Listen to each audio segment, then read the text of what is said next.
What's up, everyone? Welcome to the Saturday night's main event watch along. It's Denise here. Happy Saturday, everyone. Thank you so much for coming out to hang out with me. I'm so sorry that I started the stream so late. I was, for some reason, I was hearing some random sound and I couldn't figure out which tab it was coming from. Like I was hearing music. And so I'm closing all of my tabs and trying to close out this music. So finally, I just had to close out everything. People are saying they can't hear me. Hold on. Are you guys hearing me? Hold on. Let me see if it's my my audio. Hold on. Hold on. People are saying you can hear me. Can you guys let me know if you can hear me or not? Test, test, test. Okay, everyone's hearing me fine. Okay, great. I was worried about there for a second. I was like, what? Everything is looking good on my end. So anyways, we are about a minute away from the show starting. And once the show actually begins, I will be playing the audio for everybody here so you guys can listen to the show and we can react in real time. So it'll be a good time. If this is your first time here, welcome. If you are a regular, then you already know the drill. We're basically going to hang out, watch the pay-per-view, PLE. We're going to watch the PLE, have a good time. And then afterwards, I'm going to do a solo post show today. And it'll be fun. It'll be a good time. So we'll go ahead and get right to it. Thank you so much to everybody here, by the way. Thank you so much for coming in and hanging out. I really appreciate everybody coming in to do that here, especially on a Saturday. I'm really excited about today's show. I think today's show is surprisingly, hopefully going to be good. Considering the card that we have, I think it'll be a good show. All right, so here we go. The show should be starting now. So 1 second while I pull up the event. Let me put some volume up.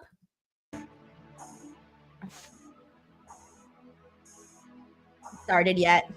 Coverage will begin shortly. Can you guys hear that music? If you guys can hear the music, please let me know. That was the creepy music I was hearing. Okay, there we go. It's starting now, so we should be good to go.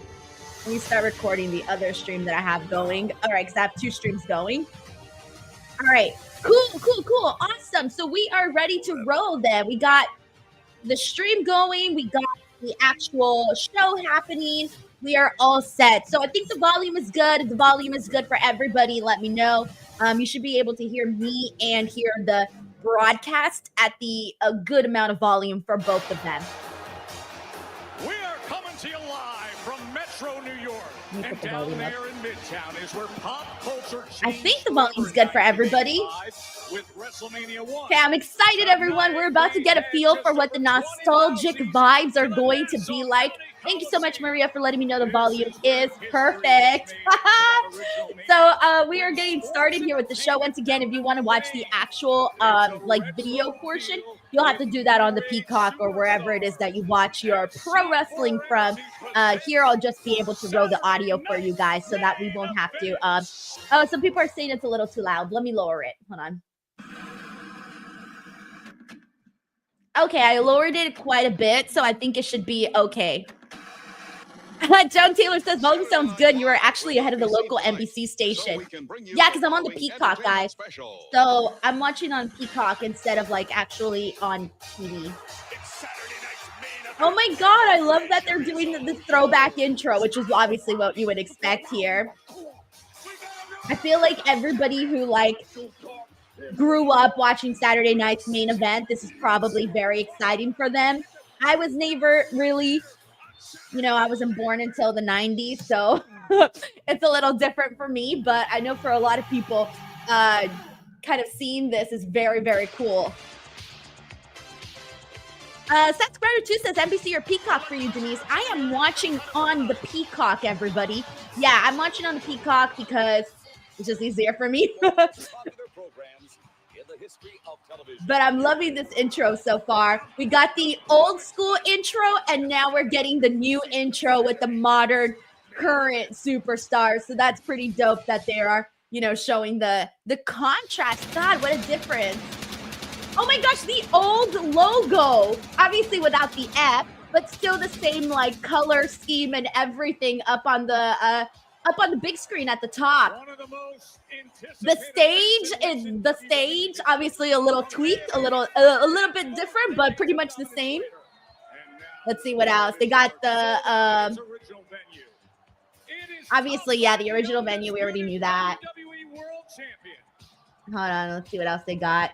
All right, and now we're back to our normal way that they present the show. Oh my gosh, I need to get started into the super chats, by the way. Also, just a friendly reminder that we are having Jesse the Body Ventura on commentary. Now it's Kevin's chance to dethrone Cody.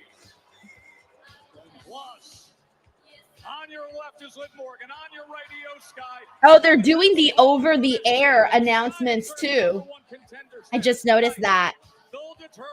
Like to the actual audience. It's great. We got Mark LeBlanc here who says, oh, the nostalgia. I'm hyped. I'm ready with my tortillas, ranch, and dip. Dude, you guys, I made some crazy nachos today. Oh, I deleted the picture. It's on my Instagram stories, though. Let me pull it up. Here, I made these nachos today. These nachos. And they pretty much took me out afterwards. I had to take like a 20-minute nap from these nachos. So yeah, I get it. Everybody's out here, you know, getting their snacks and stuff. All right, before we get started, in the meantime, I'm gonna go ahead and get some give some shout outs and everything. We got Boss Hog, who just became a brand new DWO member. Oh, here we go, guys. Jesse the Body Ventura is coming out. Oh, he's getting his little platform stage. You guys remember the little platform stage? It's modern though, because before they didn't before, if I recall, he would just stand there with no actual was there a podium before, or was there no podium before? Because for whatever reason I don't remember the podium. I just remember them like talking direct to the camera. Let me just scream this out. 40 years, 40, since I've been in the WWE, and I am back. The Body is back in the WWE. Let's get you to work. Oh my God, that is incredible. What else is back? The feather boa. Holy shit. What a fucking throwback. Hey, Jesse, the WWE is experiencing sky-high popularity. Reminds everybody of when you were standing here with Gene Okerlund. By the way, the red tie for Mean Gene. Yep. What has you most excited for tonight, Jesse? Well, it's the world title match, without a doubt. You know, he looks good, honestly. He looks good. Now being challenged by a former friend, Kevin Owens. And Cody Rhodes, I questioned at first if he was truly Dusty's son. Why would you say that? Well, because Dusty Rhodes, Cody has a washboard abs. Yeah. The only thing Dusty could win is most abs. Oh my God. And I'll tell you this. Wait, I'll tell you this. He also proved it to me with his ego. At SmackDown, he gets involved in a match that he wasn't signed for. He gets an injury, and I'll tell you what, Cody Rhodes could end up tonight like a one-legged man in an ass-kicking contest. Well, you always like, I remember like the one thing from like going back and watching like old stuff, like Jesse the Body Ventura was always really, really funny. And obviously, you know, back then they would get away with like crazier jokes and crazier things to say, but still. Hey, yo, it's Pat McAfee. We got a special guest. Hey, Pat McAfee is here. What's up? He's back. Pat McAfee is back, guys. Oh, man, that's awesome. You know he's probably having the best time getting to be a part of it. I also love that they did the camera from like behind Pat McAfee. So as he's like running through, you get the shot from the back of like all of the crowd just like extending their hands, trying to like, you know, get a slap on the hand from Pat McAfee. That's pretty freaking cool. We got John Taylor here who says, OMG, Jesse Ventura is great so far. Fernando Zayo says, I love that Jesse is doing the heel gimmick. Yeah, because it's fucking funny. It's so funny. I'm so glad too. Let's see who else we got. Jay Hunch says, damn, Pat's in the house. LFG. Carlos V says, Jesse hasn't lost a step. Thank you so much, Casper. Thank you so much for joining here, the stream. Thank you, brother. I appreciate you, man. What an honor it is to be here, you know, live on NBC. There's going to be a lot of people that are going to be watching professional wrestling for the first time. Is it just me, or did Pat McAfee's hair get way more silver than the last time we saw him? This man's hair is more silver, right? Let me know, chat. More silver or the same silver? Saturday night main event. Sam Max says, love the old school 80s vibe. All right, Drew McIntyre is coming out there, kicking things off with Drew McIntyre versus Sami Zayn. Okay, thank you. Everybody's agreeing with me. One Buck says, yes, it does look more silver.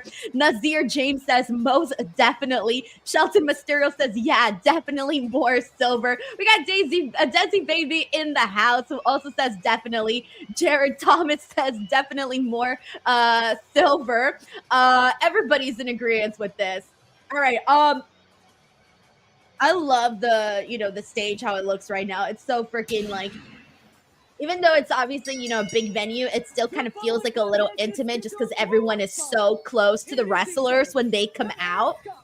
Like, if you ever wanted to be really, really close to the wrestlers and during a show, this is the one to do it. Like, everybody that got those entranceway seats, they're gonna have like the best time. Like, they're gonna see everyone super up close because they're basically touching them. It's great. Well, for most part.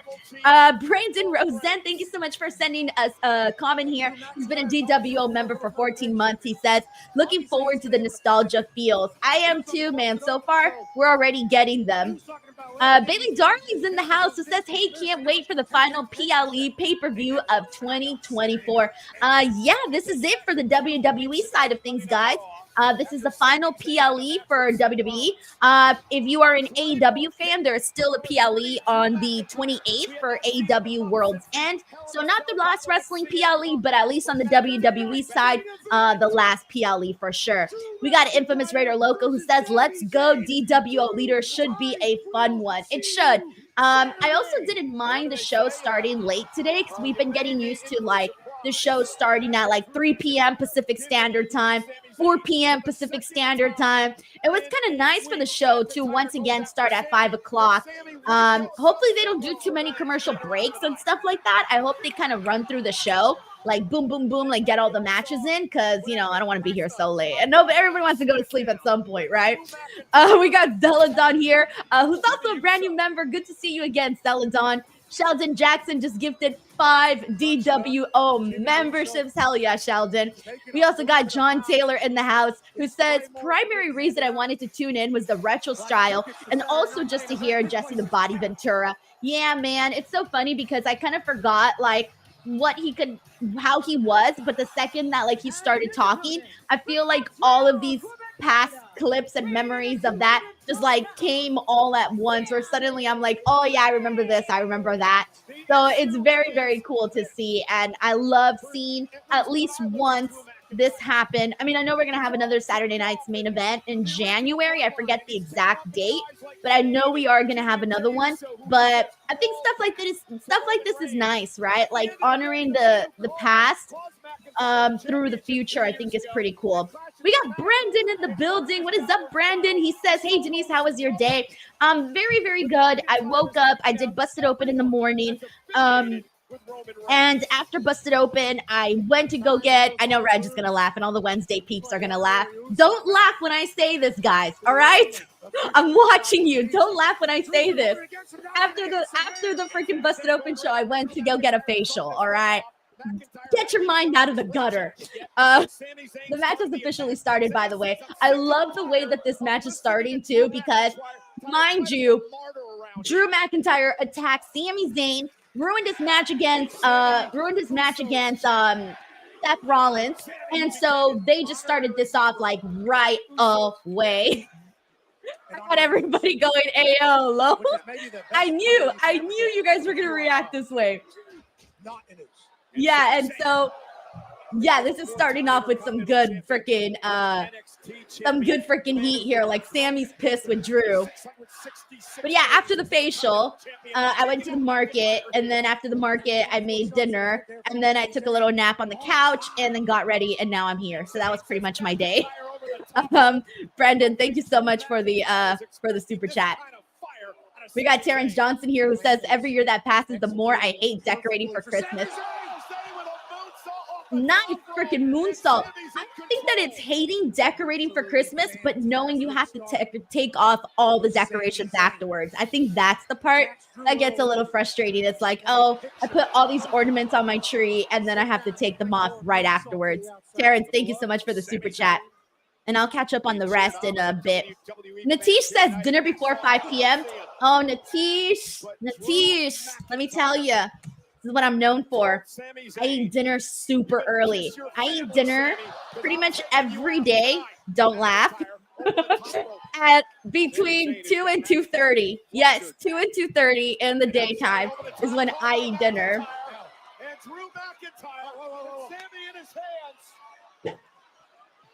Oh, he's about to. Oh, shit. He freaking tossed him into the commentary table like a frisbee. Drew McIntyre don't give a damn.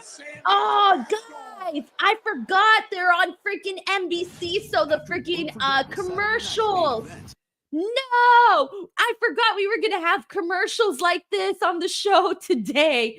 Guys, no, I completely forgot that we were getting like almost like how it is for Raw and stuff where we get those commercial breaks. Right now, I was like, what the fuck is this?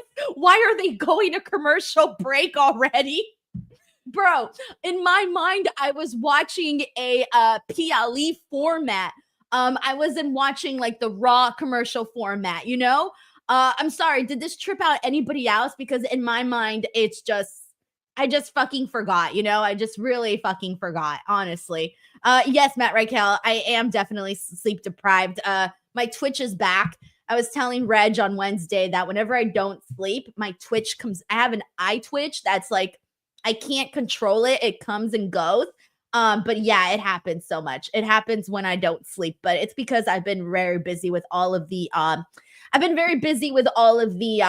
the WrestleMania videos that I've been putting up every single day, guys. It's a freaking mission, man. I don't think people realize how hard it is to put up daily videos on top of the daily podcast, on top of all of the other daily responsibilities. It's kind of a lot. And so I've definitely been feeling a little stressed out by it. But dude, that's the point of a challenge. If it wasn't a challenge, they wouldn't call it a challenge. All right. So this is what I signed up for, and I'm in it to win it. But John Taylor says you missed a prime opportunity for retro trivia.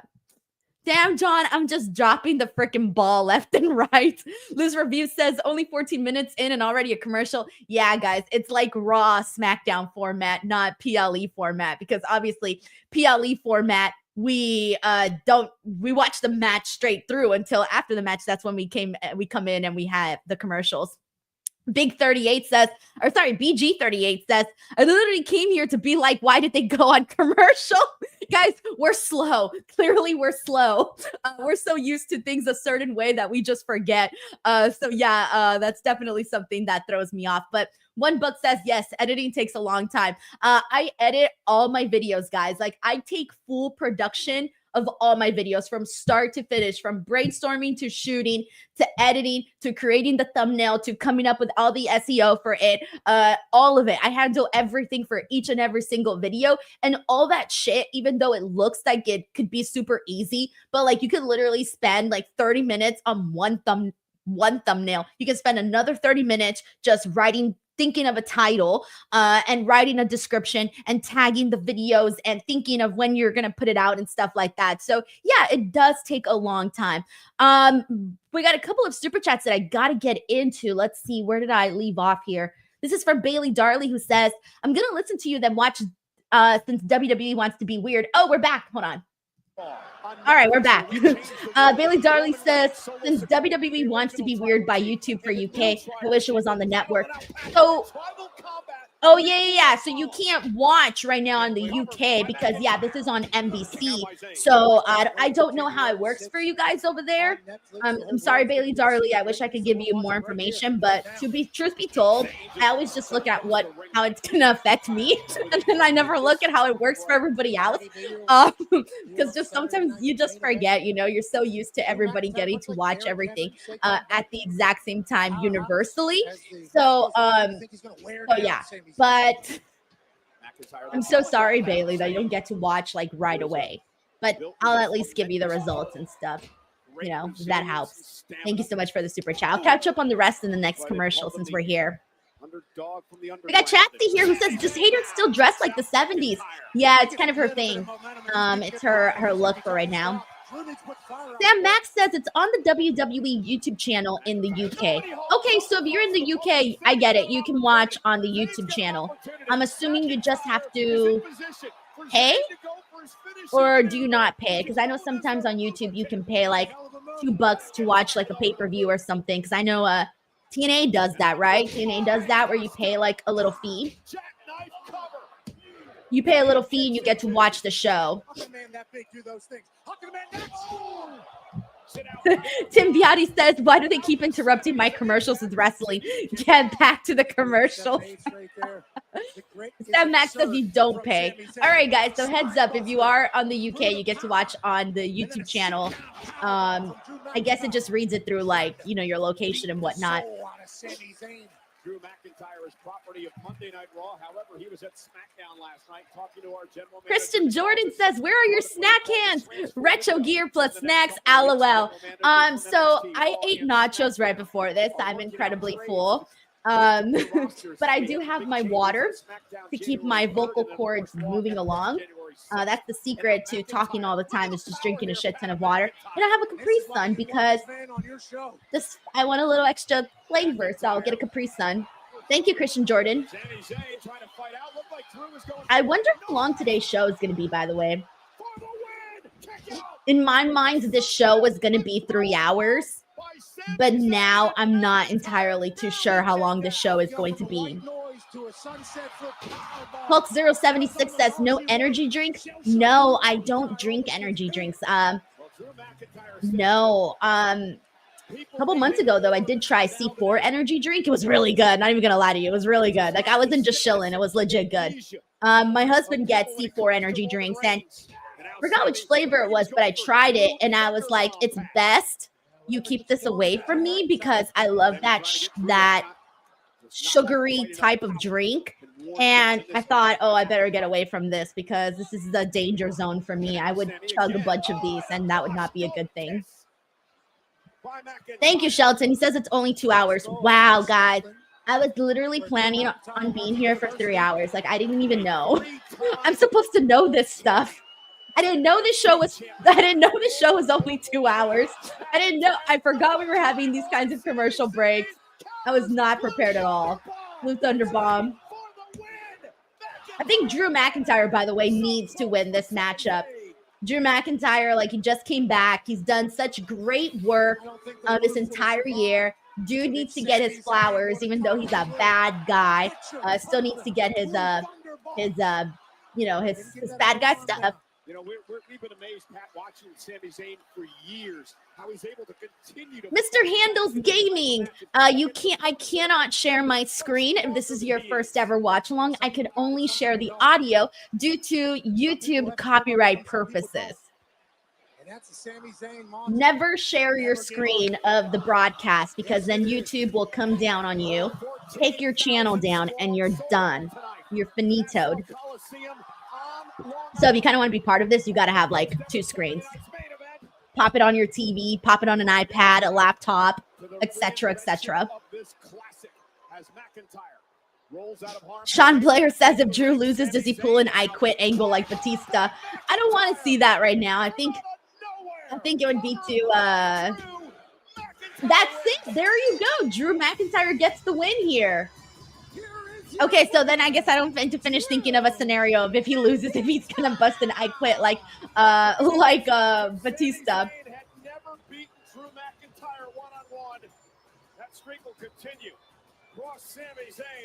Yeah, so Drew wins. We got Larice Johnson who says, I'm making a bold prediction that Drew McIntyre will win the Royal Rumble. I mean, he's won the Royal Rumble in the past and it was great. It was the Rumble right before we went to COVID. Remember that? Because poor Drew McIntyre had to be the COVID champion. Yeah, so he's been there before, and it was a great reaction when he won. It was awesome, right? I do think that he would have and it was so funny because when he won the last time, he was like super baby face. So if he were to win the Rumble this year, it'd be funny because he'd be super heel. But the people love him as a heel, though. So there you go. Yeah, John Taylor says pretty decisive win there. Yeah, I thought for a second that this Drew McIntyre, Sami Zayn feud might have lasted a little bit more, but what did Drew say to Sami? I didn't catch that. Damn, I didn't catch that.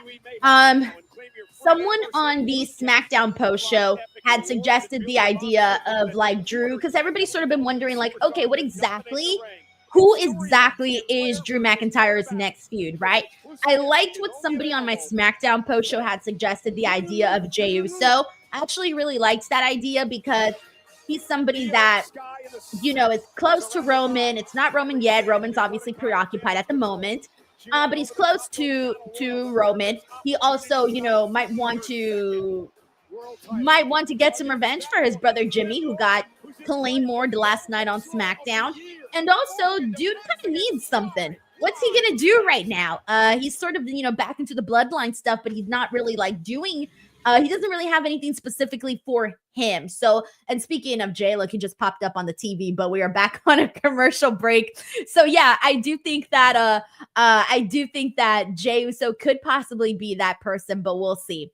All right, so let's go ahead and get into these super chats. Thank you so much to everybody, by the way, who's sending these in. We got Brandon Rosen, who says, what's your favorite memory from Saturday night's main event back in the day? Mine is the twin referee screw job on Hulk Hogan.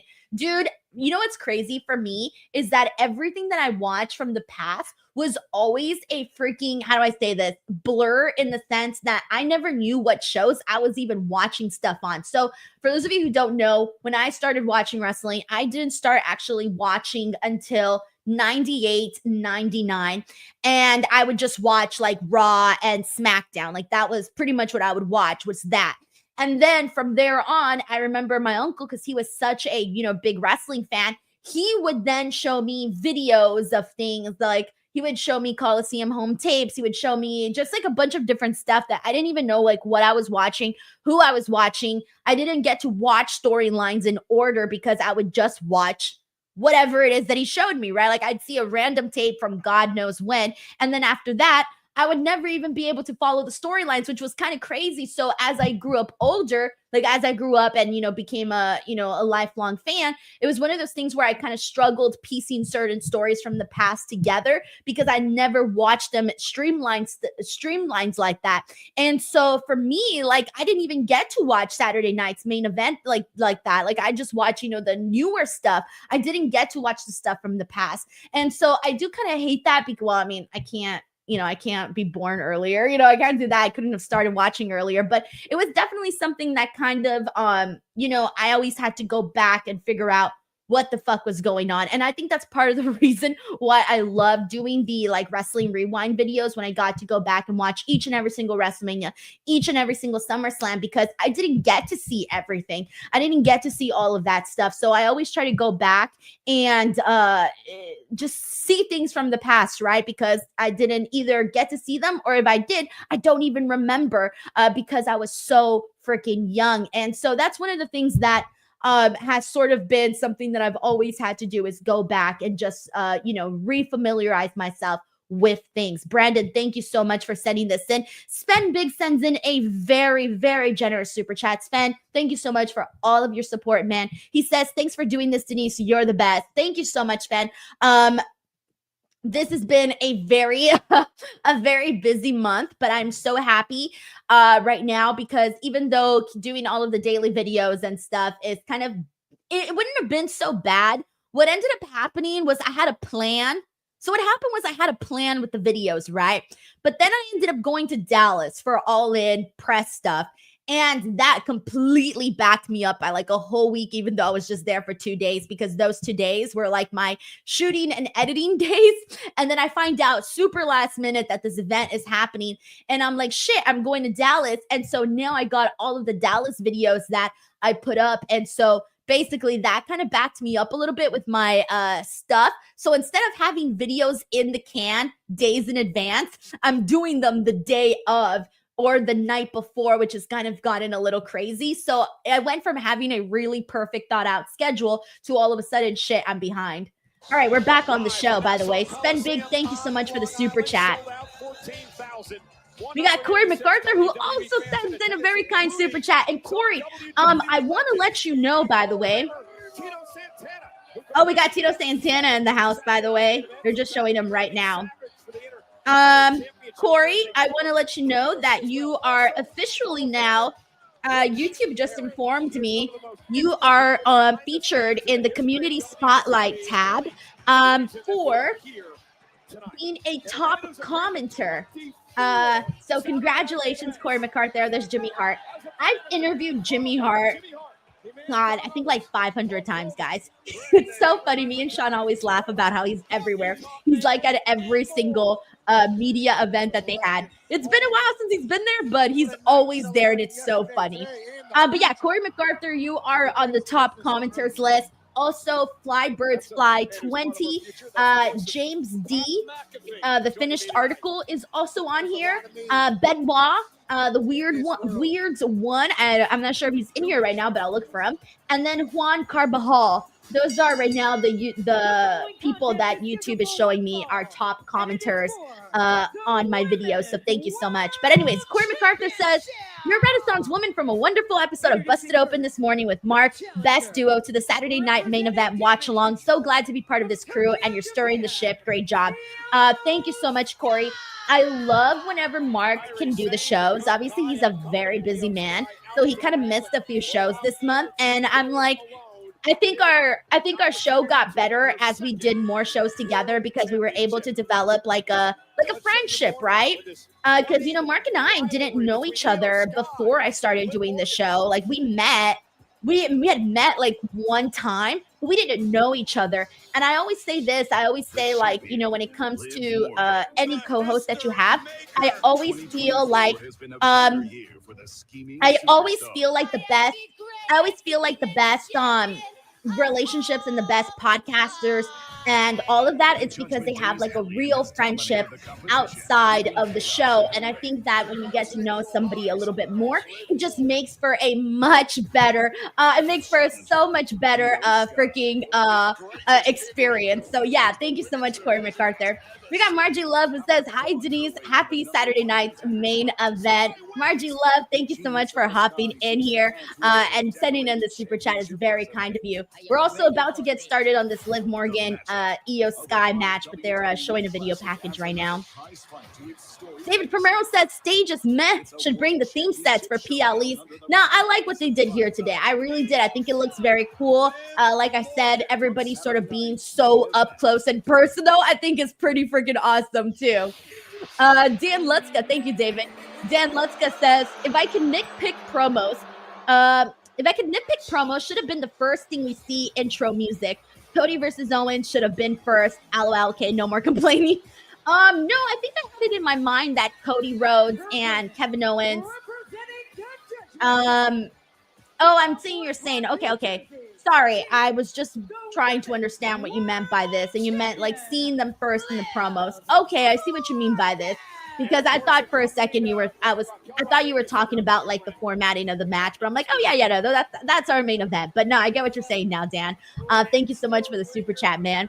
Kevin Zwicker says, this isn't the Collision watch along. Poor Collision got bumped. It's okay. I'm going to try to cover a Collision again next month. So maybe next month I will start covering Collision.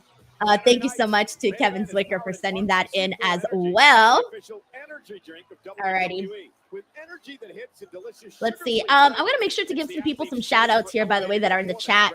Let's see. We got the Brindo Boxer here. What's up to the Brindo Boxer? We got Braden Matthews. Alex Davis says, anyone in here got a YouTube link for the show?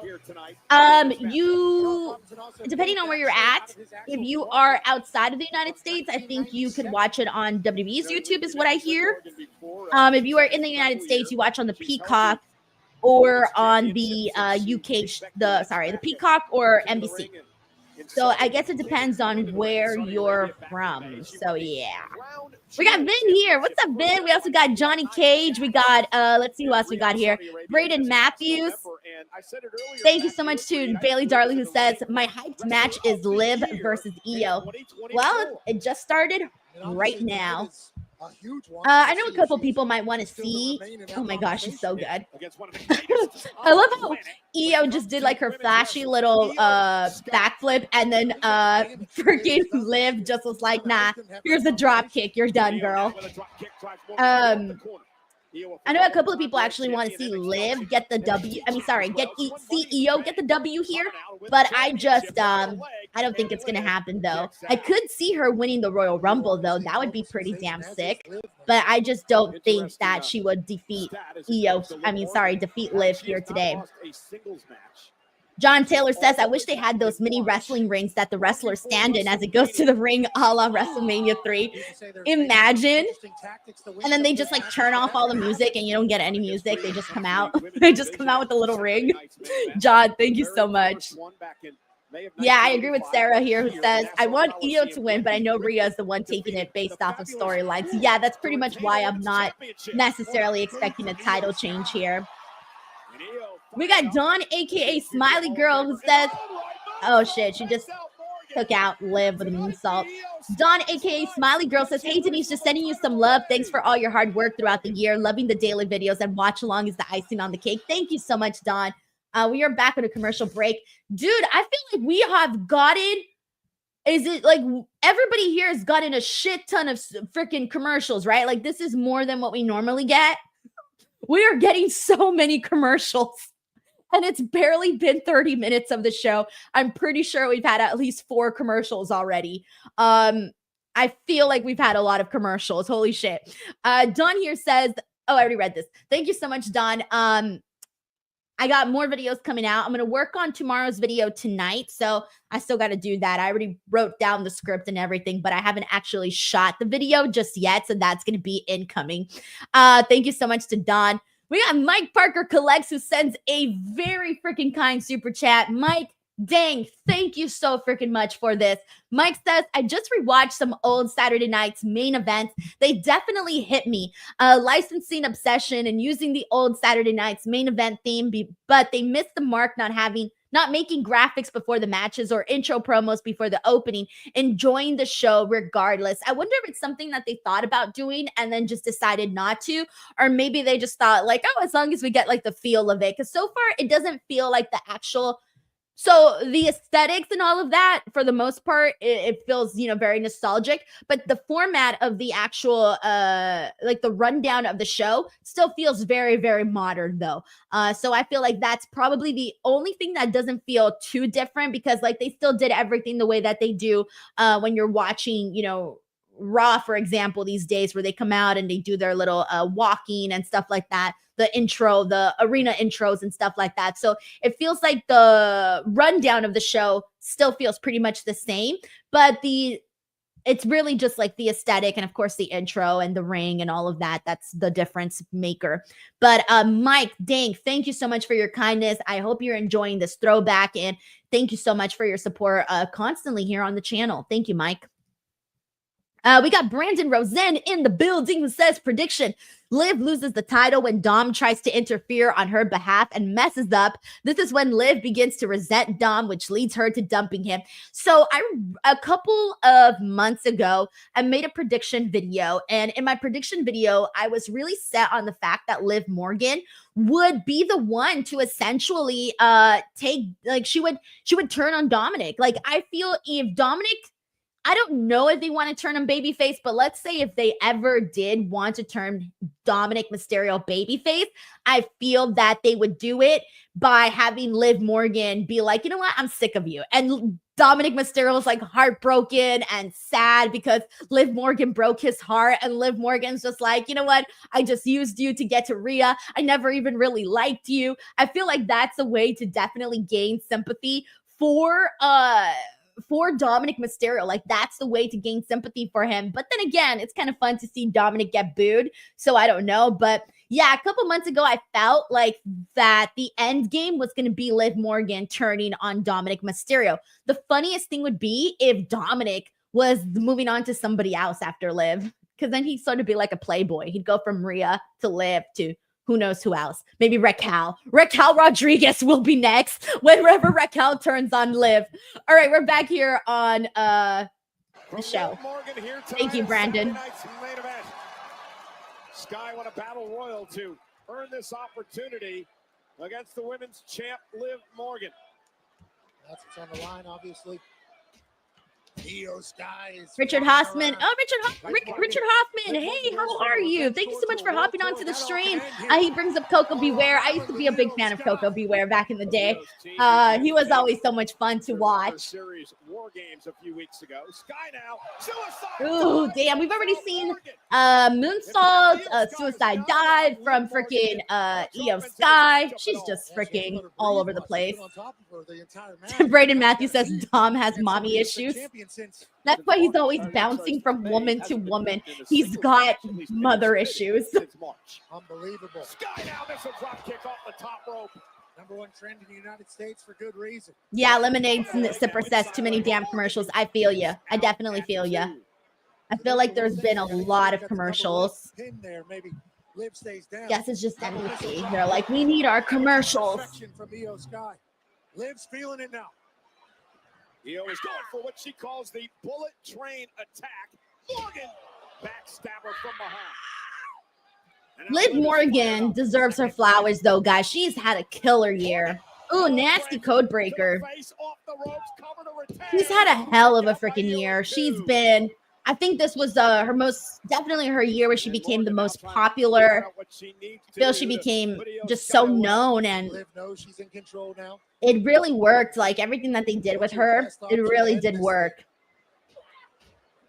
IYO fighting back. Like she just became she became famous this year. And that's not to say she wasn't famous before, but she became like really famous this year. Next level famous. There's different levels to fame, and Liv definitely hit her highest this year. Beautiful. I love IYO's bridge is always so nice when she does those suplexes. So freaking nice. And she does them like nothing too. How that's physically possible. Natish says she became WWE famous. Yeah, I feel you. I feel you. Main event will be Cody Rhodes and Kevin Owens. The undisputed WWE title. We got Chris Robinson says, did you like this year's War Games? I know a lot of people didn't like the show. I had a good time. I did. I had a nice time. Even though like things weren't perfect. I did have a nice time watching the women's War Games. I enjoyed the, oh shit, oh no. Oh, okay, it bounced back. There was a little bit of a mistake there. I think IYO lost her balance, but they made it work. Damn, Liv is slapping herself? Why is she slapping herself like that? She's really must be stressed out if she's slapping herself like that. Got it too by Morgan. Morgan with an enziguri to the back of the neck of Sky. And now IYO SKY ducks underneath. Crossface. Looking to put Morgan away. Liv trying to turn it around. Great counter, at least momentarily. This has been a good match, by the way. Like, Drew and Sami was good, too. They kept it pretty short, though. But it was still a good match. And then this one here, this has been probably my favorite Liv Morgan match this year that didn't involve Rhea Ripley. This is where cardio and grit steps in. How much more can Liv take? Genius of the Sky from the top rope. Oh, she got her feet up. The boots up. IYO went for the over the moonsault. Oblivion. Oh, Oblivion. All right. That's it. That should be it. There it is, guys. Pretty straightforward what you guys predicted. Liv Morgan for the win. But I liked this match, though. Oh, Liv Morgan's busted open. Yeah, Liv is busted open right now. Incredible matchup here tonight. Physical as well. You got to wonder if the champ. All right, but there you go. Liv gets the win here. And this was actually a pretty good match, though. I will give them that much. I thought it was good.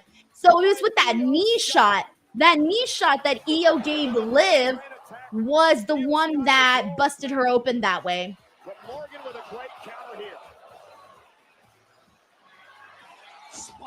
I did like this match, by the way. Brandon Rosen says, damn, so much for that prediction. I told you guys, like, it wasn't going to, like, the titles weren't, like, the title was not going to change hands. But I did like that we didn't see Dominic Mysterio get involved. We didn't see Raquel get involved. We saw zero interference. We saw a straight match where Liv Morgan, the champion, looked dominant and came out dominant and got the win. And now we got Rhea. We got to have a Rhea Ripley appearance. Come on now. We got Cameron Dobby here who says, good, but it really needed a couple more minutes. I think so too, but from the looks of it, guys, given that they just have 2 hours, they are rushing the matches. I can tell because they're getting right into it, which is great. They're getting right into the action. Love that because there's no slow pacing, which I love. But you can tell, though, that they're really are going boom, boom, boom on these matches right now. And then think of all the commercials we've had. But here we go. Rhea, Liv, stare down. She raises the title. At this match incoming.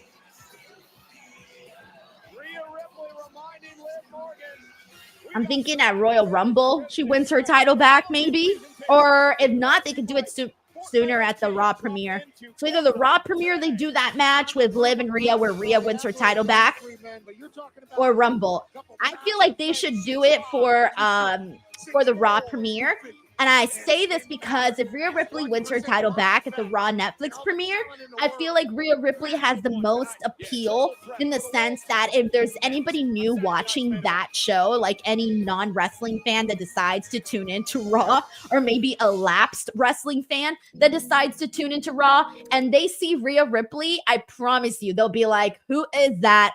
I want to see more of her. And there you go. That's a way that you, generate a new viewer. And hopefully that viewer sticks around by seeing cool people and cool wrestlers like Rhea Ripley. So we'll see.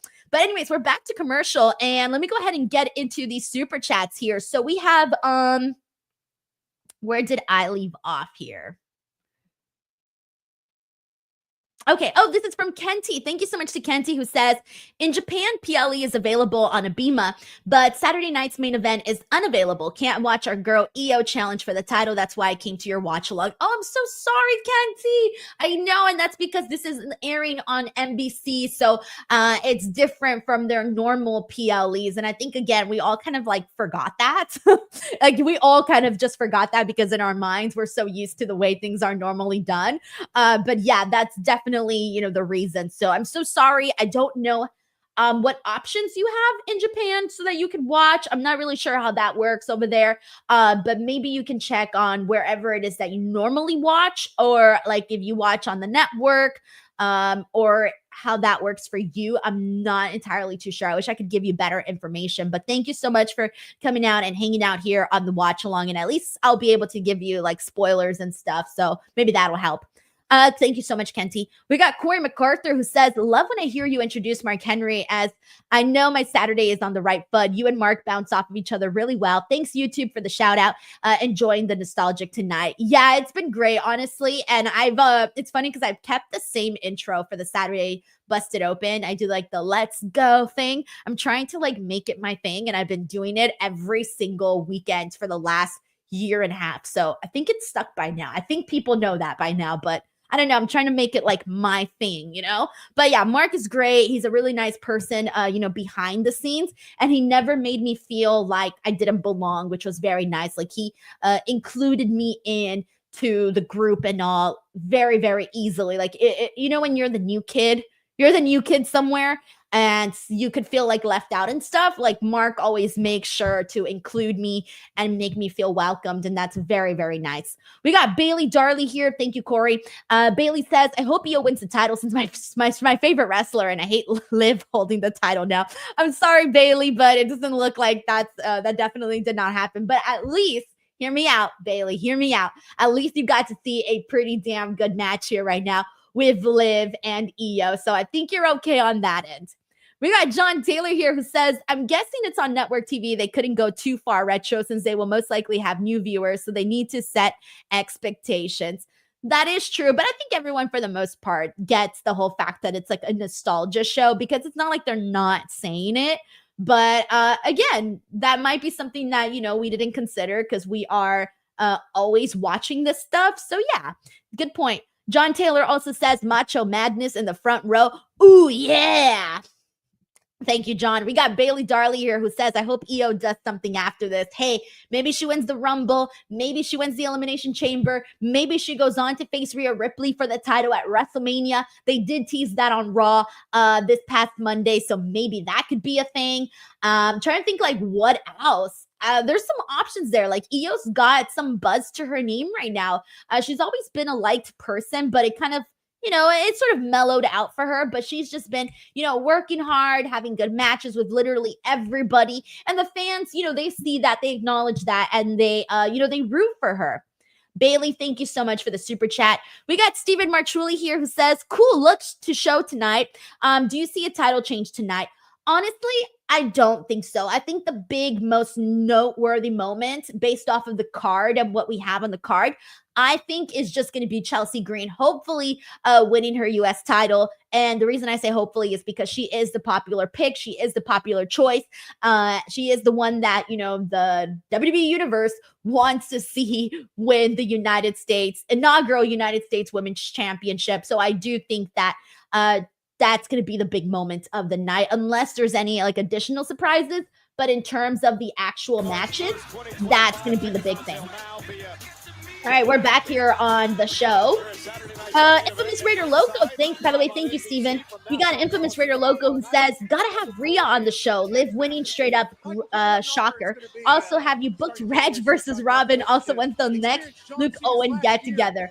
I don't know. I'm telling you guys, it's so hard because, he's on the other side of the world. So every time I do a shoot with him, I have to do it at 9 a.m. in the morning, my time. Let's be real. I don't want to wake up so early. All right, I don't want to wake up so early.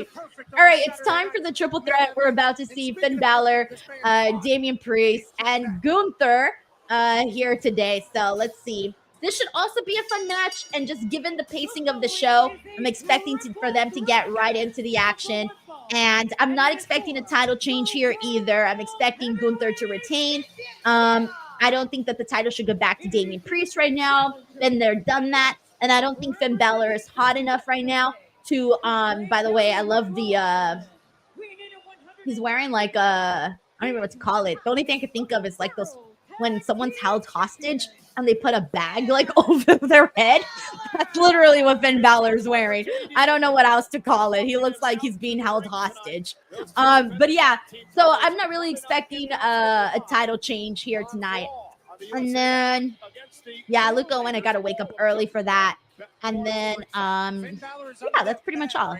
Thank you so much, Infamous Raider Loco. We got a couple people here picking Priest as the winner. Again, guys, been there, done that. Been there, done that. Braden Matthews says this is totally a D-show event. Who knows? Maybe we'll get a little bit more. We'll see. So far, it's been a decent night of wrestling, though, so that's good. We got Lemonade Sipper here who says, Denise, Finn will win the title. I guarantee it. Not tonight, though. I don't think it's happening tonight. Maybe in a couple months from now, maybe in a year. But I don't think it's happening tonight. I don't think he should. If he does, I don't think that would be a good call. I think Gunther needs to retain. Because I don't want to see Finn Balor's... I don't want to see the version of Finn Balor that we're getting right now as World Heavyweight Champion. I mean, he can't even defend the tag team titles, guys. I don't even want this guy as a tag team champion. So, yeah, I'm sorry, but I don't think Finn Balor should win the title right now. We need to have him, change and get better if he is going to win the title. And by get better, I don't mean wrestling because he's a great wrestler. I mean just, character-wise. Brandon Rosen says, I know it's early, but do you think you'll be coming to Elimination Chamber? Maybe. I'm not exactly too sure, honestly. I'm really not too sure. I might, but I don't know. I have no idea yet. I know I'll be at the Rumble. I know I'll be at Mania, of course. I don't know if I'll be at Elimination Chamber. I guess it depends on, I don't even know what it depends on. I just hadn't put any thought into it, which I probably should, though. Thank you, Brandon, for asking. Christopher Clark says the Demon returns soon. I hope so. I do love the Demon. That's, always the coolest part about Finn Balor is the Demon.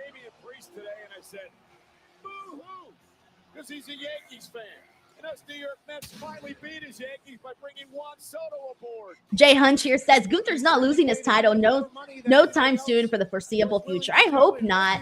I want them to get Gunther back to the way that it was for Gunther, where he was just going out there and being so super scary and beating everybody's butt. Like, that was great. Like, that's the Gunther that I like, guys. That's the Gunther that I like. John Bay says, do you have an assistant go with you when you travel on site? Yes, she's very, very lovely. I trust her more than anybody on this planet. She never gets a shout out. It's me. No assistant, guys. No assistant. I self-shoot too. The only time I do have a camera guy is only if it's the event is here in LA. Because if the event is here in LA, then I can ask my friends who are camera people if they can do me a solid, and then they will. So it's great. But for the most part, nope, no assistant. Too bossy. No one wants to be my assistant. And my assistant doesn't get paid shit either. Me, I'm the assistant. I don't get paid shit as the assistant. Oh, it's funny. It's funny. Let's go, Gunther. Go in there and remind people what you're all about. Don was like, I was going to say you never mentioned an assistant before. I know. That's how I was like, I wonder if anyone's going to fall for this. If anyone's going to fall for this wonderful assistant of mine. Anytime you start questioning your confidence, that's not good. But if I'm Gunther, I'm looking in the mirror and I'm understanding. By the way, do we have any first-timers here? I'm very curious to see if we have any first-timers that have never been here before, so that I can make sure to say hello. If you're new here, welcome. For the most part, I remember everyone's usernames. I do see some new usernames, but sometimes I don't know if you changed your username or maybe I missed you. We got Davey B here, Dave the producer, who's new. What's up, Davey? Thank you so much for hopping in. This triple threat just started. We got Drew Aldrich Boyer. Drew, welcome. Colin says it's been a while, but hello, Colin. Thank you so much for coming back.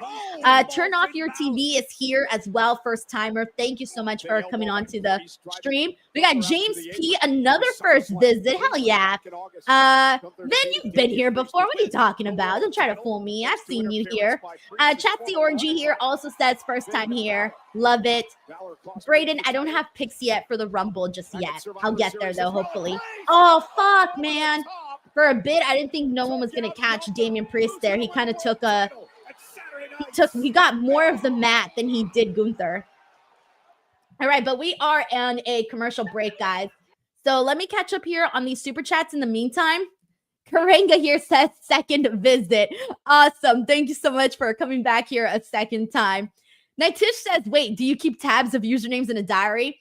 No, my assistant. She takes it all. She takes care of it all right here. I remember a lot of people's usernames because you got to understand, I stream Mondays, Tuesdays, Wednesdays. I stream Fridays. Sometimes on the weekends I stream. So I'm constantly seeing people's usernames. And then on top of that, I respond to all my YouTube comments, guys. I go, especially for the new videos, I go into the comment section. I read what people are saying. I respond to people. So I'm constantly reading people's usernames all the time. So that's kind of how I know who has been here on the channel, who's a regular, who's new, stuff like that, you know? Let's see what else we got here. Yeah, John Taylor says Denise stalks her users. Yes, I do. I'm a stalker. John Bay says new drinking game. We're on a commercial break. Bro, for reals. I'm going to drink Capri Sun. Actually, no, because I'm pretty thirsty. I'm going to get thirsty in between the commercial breaks, so never mind. But I'll make sure to chug something when I say it's commercial break time. All right, let's see what else we got here. And thank you so much to Future King for also popping into the chat here. Cadillac Carson says she remembers us. Yes, I do. I definitely do. All right. Let me get back into these super chats here. We got Bailey Darley here who says, when do you think Orton is returning? Actually, there was somebody that suggested the idea that he might return tonight in the Cody KO match. Again, I don't know. That was just a fan's prediction. And I kind of liked the idea.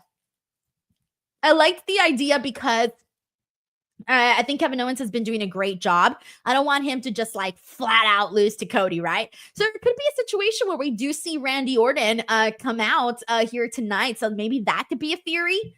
Maybe, maybe not.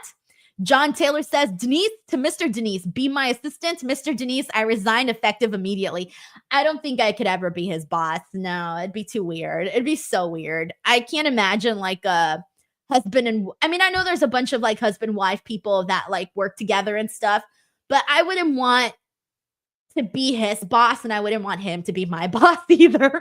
It would just be too weird. I love having separate work lives, you know? Infamous Raider Local says CM Punk comes out to set up a title match. I can't imagine that we won't see CM Punk. I just don't know in what fashion we might be seeing CM Punk on the show. But I feel like we should. You're on NBC and you don't put CM Punk. It'd be kind of weird, right? But we'll see what happens.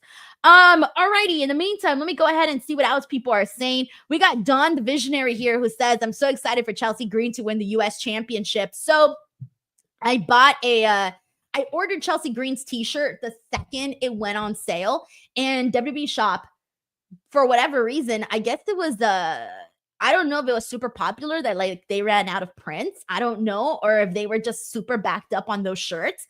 But I made my order like 2 months ago, and I'm barely going to get my shirt according to the email on December 18th. I did a bunch of giveaways with people, and they all got their stuff way before I did. Like some people got it, like if I ordered something on a Thursday, they got it on a Saturday. And I'm like, what the hell? When is my Chelsea Green shirt coming? And we're back here on Saturday night's main event. And I really wanted to wear it tonight, but I don't have it yet. So, man, they had to hurry up over there on WB Shop. Two men are very familiar with gold around their waist. Oh, and Gunther with a big boot, not only to Priest, but to Balor. The man who's only been pinned twice in nearly 3 years. Alrighty, if you're new here, just heads up, I get incredibly thirsty during these. I go through like every drink that I have in my life here. That's the secret to doing a bunch of shows is keeping hydrated. Keeping hydrated with water. And if you want to have a little fun, get a little sugar. Sure. Spend Big says my DW shirt is in the mail. Hell yeah, man. Yeah, Pro Wrestling Tees is handling all of that. I don't gotta handle nothing. Like I don't handle nothing. I just put the shirt up and they handle everything. What's up to Juan Castles here? Welcome. We also got Christopher Clark here. He says, okay, hear me out. Chelsea wins the U.S. title. Charlotte Flair returns, challenges her for the title immediately to prove her worth as champion. She accepts. Charlotte beats her with a figure eight. Oh, that would be so messed up. It would be so messed up. Balor gonna suffer the wrath of Priest as well. The martial arts background of Damien Priest coming into play. Big right hand now drops Balor. Fen Big says I'm drinking bourbon. I'm old. Thank you so much, Sophie says your merch is dope. Thank you. I have a DWO shirt and a couple of others on Pro Wrestling Tees. I just added the DWO shirt. That's new. Saturday night's main event. Absolutely. How could you not be? Priest out to the apron. Catches the chop. Priest is look in a zone. So focused here tonight. Priest up to the top rope. Old school. Shades of the Undertaker. As he takes out Gunther. Balor now. Face first, flatliner cover now by Priest. Kick out by Balor. Long Island thought that was it. How could you not? So we really only got 2 matches left, right? Yeah, Cody KO, Michin and Chelsea. That's pretty much it, right? Yeah. That's all we got left. Maybe one of these guys is down enough that if you beat him up a little bit more, you can. Storm Garda says, is Charlotte back? Not as of right now, no. Though we were kind of talking earlier about just like a theory, but no, she's not back as of right now. We got Sophie Crouch who predicts Stephanie Stratton will cash in on Nia Jax and she will challenge Charlotte Flair at WrestleMania. You can see that. I think a lot of people want to see Tiffany versus Charlotte.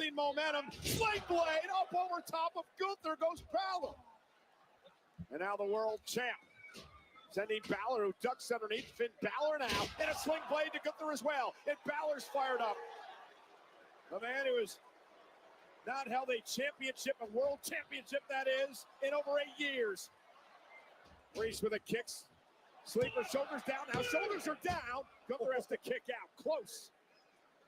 Incredibly technically savvy from Finn Balor there. Balor sent over the top. Gunther now sleeper locked in. Sleeper At least they're keeping things moving in this match.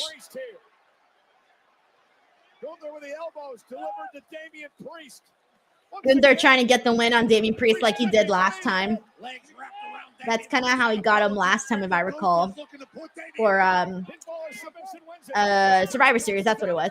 I was trying to remember. I was like, which pay-per-view was it? Which pay-per-view was it? Survivor Series.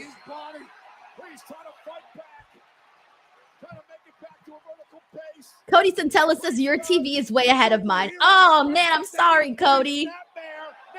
Because I'm on the Peacock, that's why. But usually I feel like cable's always ahead of time. Like, I feel like they're always more faster than the Peacock.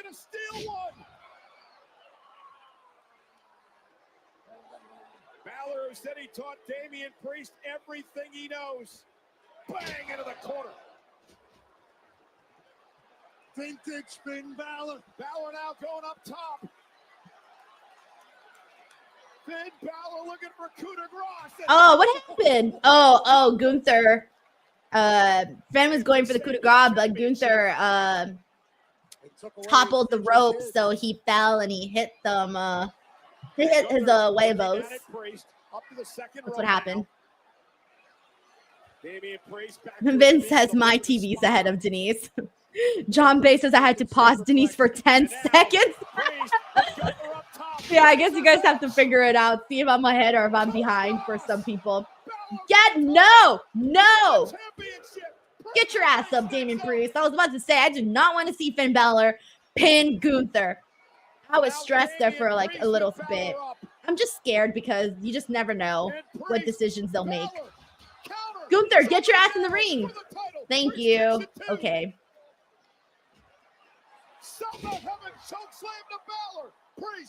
Now Gunther's going to break that up. Oh, damn. He just pulled Damien Priest's hair. That was messed up, bro. A simple pull would have been good enough. Nah, he like yanked the man's ponytail. Gunther don't give a fuck. He don't care.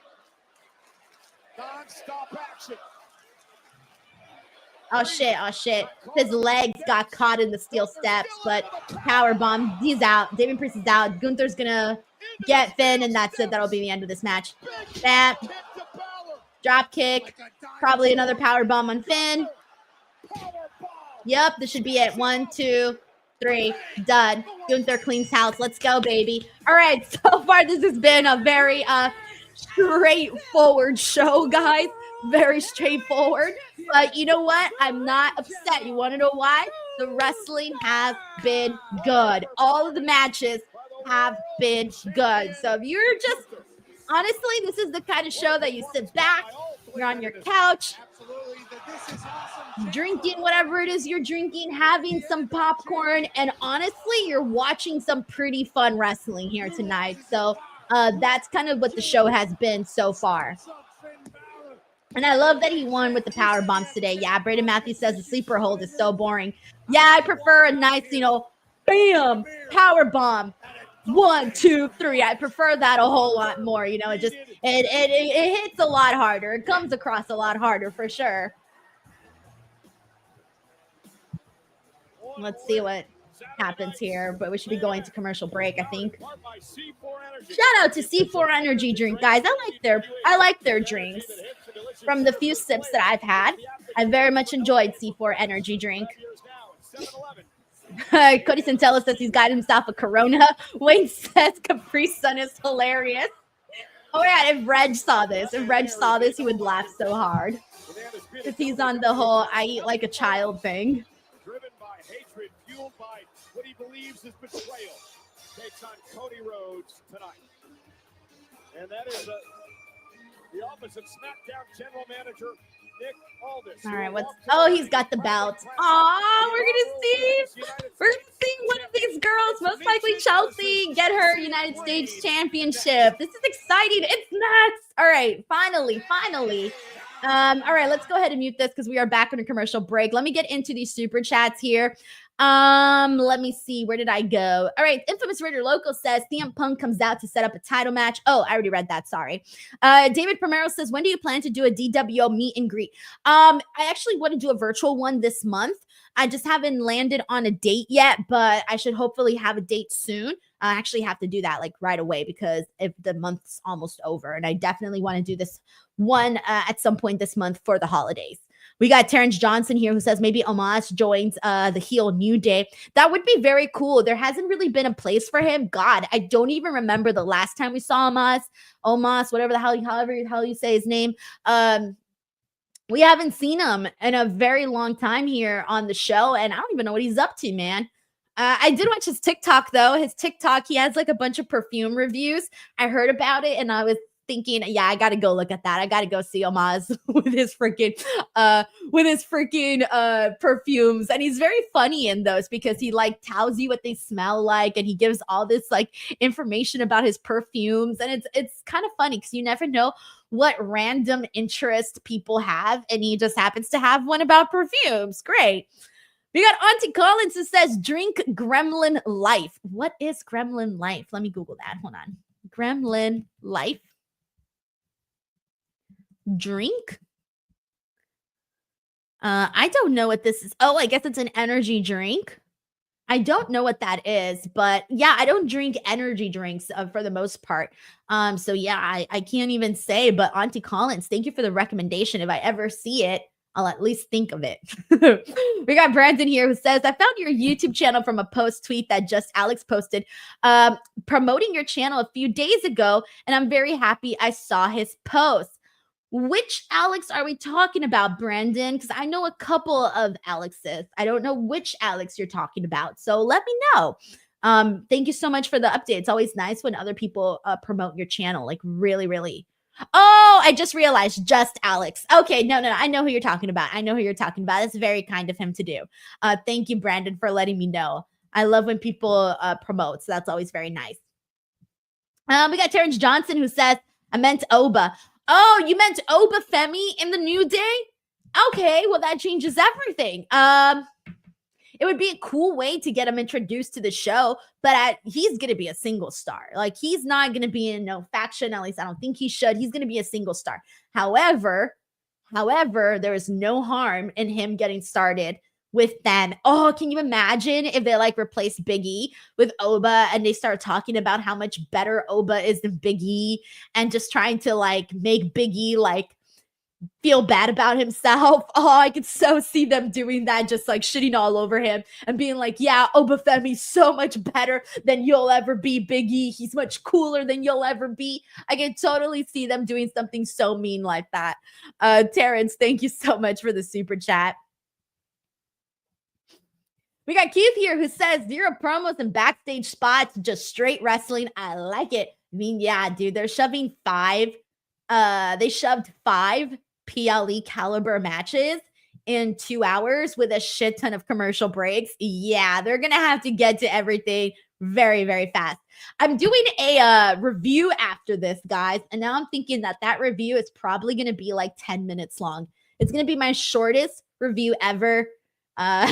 My review is going to need some Blue Chew. Let's just leave it at that, because what the hell am I going to, I don't know if I can get like, I don't even know if I can get 30 minutes out of a freaking, I don't know if I can get 30 minutes of a review from this, but let's go ahead and get the volume back because we are back here.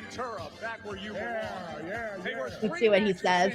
What has gotten your attention so far? Oh, did he change his outfit? He did, huh? I love this Liv Morgan. I'll tell you, she took a shot to the head that would have stopped any normal person and still won the match. I'll tell you, that Dominic, he can pick women, can he? Oh, he can. Liv Morgan retaining her women's world Oh my God, I love him saying he can pick women. Oh, he can. in Gunther's victory. We heard that Joe Tessitore was like, I'm not sure if I should agree with that. I don't want to get canceled. to the debut that you were at. I'll tell you what. Wrestling is even bigger today. 40 years later, you all can be God, he's proud so of that. freaking good, man. Way to go. He's so freaking good. Like, he still has it, guys. Jessica Bonaventura, he still has it. He just knows how to pump up a crowd. He knows how to talk about, like, get people excited. Like, he just knows. Pat McAfee, welcome back, Big Pat, and the great Michael Just Cole. knows. Thank you, Python. Yeah, I cannot wait. You know, obviously, Colin, next to you, the greatest of all time, whenever it comes to this particular profession. But get a chance to call a match with Jesse the Body Ventura. Are you kidding me? What a dream. What a dream. Oh my gosh, Pat McAfee is more silver than Michael Cole. Here we go, guys. United States Championship tournament time. Let's see what Chelsea's wearing. She's wearing white again. Wore white last night.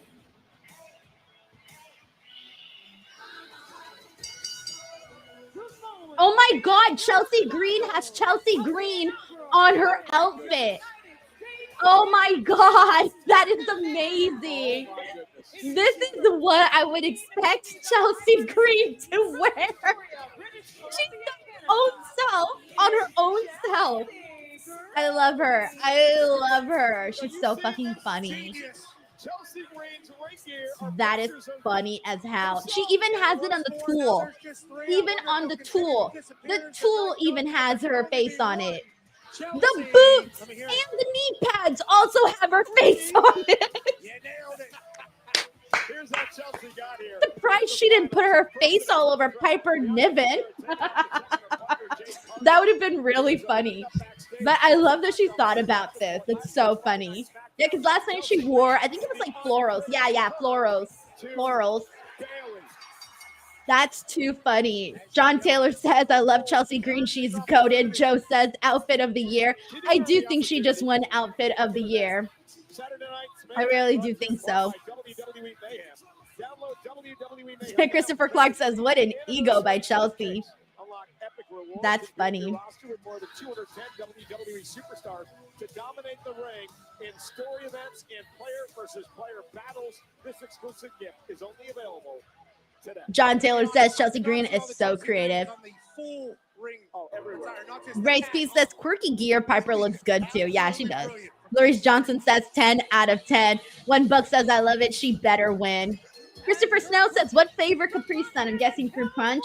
Yeah, fruit punch. Here we go. Let's give Michin her flowers too, man. She's been working so hard. This is 100% been Michin's year. Like, this has been her year. She has done the best work in WWE that she has so far. Don the Visionary says, she's taking me out with the gear. Love it. In the meantime, let me get into some of these super chats. I'm a little behind. Actually, I'll read the rest of them on the next commercial, since I keep forgetting we have a shit ton of commercials. So if I haven't gotten to your super chat yet, I'll get to it in the commercials. Richard Martinez in the house. He says I'd be happy with either winning, both deserving. And we got Jessica Carr. In the career of Chelsea Green was against Michin. Universe works in mysterious ways. So here we go. Green went for the big kick out of the box. Michin this as well. This is gonna be funny. There's a long history with Michin. Both these women, former TNA. Look at TNA getting a shout out. Chelsea Green, former tag team champion in the WWE. Think about the history here that's on the line. The first ever women's United States champion. In fact, the inaugural champion will be crowned here tonight. You always remember the first 1974 Harley race. The very first. Oh, she just bitch slapped her. That's great. He is now former Hall of Famer in WWE as Green dumps Michin outside the ring. I think she's going to move and land on Piper. Oh, no. Michin slapped her. Return the favor to Chelsea. Keep growing. This United States Championship is going to be talked about forever. Who's the first ever champion? The official Jessica Carr in this matchup. Michin now. Look at this. Oh, nice. Nice. We'll look forward to Some good innovation here from Michin. She's got her face all over her gear. And now Piper Niven getting involved outside the ring. Oh no, Piper Niven taking out Michin when the referee wasn't looking. Piper takes advantage. You're proud of that? Oh, we're going to a commercial break. Yep, commercial break. Alrighty, guys, let me catch up here on these super chats. Let's see. Where am I at? All right, this is from John Taylor. Thank you, John. He says, honestly, without the watch along, I might have turned off Saturday night's main event because of the commercials. My ADHD is real. Yeah, commercials are annoying, super annoying. I didn't even think about it, to be honest. Again, I came in just like, I guess I didn't really put too much thought into it. I was just like, oh yeah, pay-per-view or PLE, great. It's going to be 3 hours and I'm going to be here, watching video packages and things. Cause normally, heads up to everybody, when I do the Raw watch alongs, I do like games and stuff. And so during the commercials, we have shit to do. And this time I didn't prepare any of that because I forgot. I just didn't think of it, to be honest. I really didn't. So John, at least hopefully the watch along is keeping you engaged, Brandon here says, soon after he promoted you a few years ago, I tweeted you for the first time. Soon after, also, you're the first YouTuber I have sent a super chat to. I love hearing stuff like that. I really, really do, man, because, this is what we create content for, right? Like every single streamer that you see, every single content creator, all these people, like this is why they do it. And YouTube is so fucking hard, man, and people don't realize how hard it is, and especially if you're full-time and it's like your own little business, right? And so it can be a lot and it can be very, very draining. I was thinking about doing a video about that at some point. I don't know when. I might just do it for DWO members, who knows. But I do want to do a video about things that people don't know about the life of a YouTuber. It sounds so fucking lame when I say it out loud, though. Holy shit. It sounds super lame. But I do want to do a video like that because I do think that there is some insight that would be kind of cool to share. But it sounds kind of lame, though. All right, we got David Kaplan who says, by the way, thank you, Brandon. David says, I loved your Daniel Bryan interview. Was that the first time you met him? Also, how was your Texas trip? Did you see any sights? Thanks. Oh, thank you so much for asking, David. Let me see. I got there on Sunday. And I was very excited because I didn't know that my hotel was going to be I just booked the hotel and I didn't know that the hotel was only 3 floors, but they were the top 3 floors of this building. So I was on the 49th floor and it was trippy. I have not been that high up in a hotel in a very long time. I don't even know if I've ever been. So it was very, very cool. It was a very nice hotel. But it was cool because you had to take 2 elevators. You took one elevator and then you took a separate one. It was kind of fun. So I liked that. And then I didn't really do any sightseeing because I've already been to Dallas, and Dallas is actually very, very small. The downtown area is very tiny. From my window, I was able to see the Airbnb that I stayed at last time. And from my window, I was able to map out all of the places I had already been to and the restaurants I had eaten at and where places were in Dallas that I had already been to, literally from the window. And that's when I realized that Dallas was not that, we're back here on the show, was not that big. And so I did that. Sunday, I just kind of prepared for, I went to dinner and I just prepared for the day. And then the day of, I woke up really early and I went to Arlington to Globe Life Field, and I did the press stuff. Very, very fun. And then after that, I went straight to my hotel and I uploaded the videos, and then I took a mini nap, woke up, went to go get some food, and then did the Raw post show with Santi. So that was pretty much what I did. And then after that, I left the next morning to come back to Los Angeles, and I was back here by I was back here by 6 a.m. Pacific Standard Time. So it was a very quick boom, boom, boom trip. And I didn't get to see much other than eat and Globe Life Field. Globe Life Field is nice, though. I'll tell you that much. Very, very nice. Thank you, David, for asking. She mocked both of us, but Chelsea and Piper, a match made in heaven. Chelsea was looking for unpretty her. Oh, the Rough Rider connecting for the win. I wonder how they're going to have Chelsea win. Piper thought she had it. Chelsea thought she had it. Agent says, I don't I love think Piper's face, her reaction. Deliver the Rough Rider. As Chelsea Green glances out at Piper Niven. Michin up now to the apron. And now Green. Oh, shit. I was like, oh, my God, where is she going to go? I had forgotten Piper was standing right there. For a second, I thought Chelsea was just going to eat shit and go straight into, like, the mat or something. Thank God Piper was there. Her title. Can she get Chelsea in the ring? Turning her attention out of Piper, trying to take Piper out of the equation. Man, Michin's practically working a handicap match here, man. She's got to handle Chelsea and Piper. Michin's got the odds stacked against her at the moment. It's a big kick, though, by Chelsea Green. She got distracted by Piper. And now Chelsea with an opportunity. Center of the ring. Michin scoops Chelsea up, rolls her over. Kick out at 2 by Green. Michin looking for eat the feet again. Able to. Oh my God. She didn't get all of it, but Chelsea Green may be down and out. Covered now by Michin. Green able to barely get her long leg on the bottom rope. Michin didn't quite get all of eat the feet, and it may have cost her an opportunity to win the title.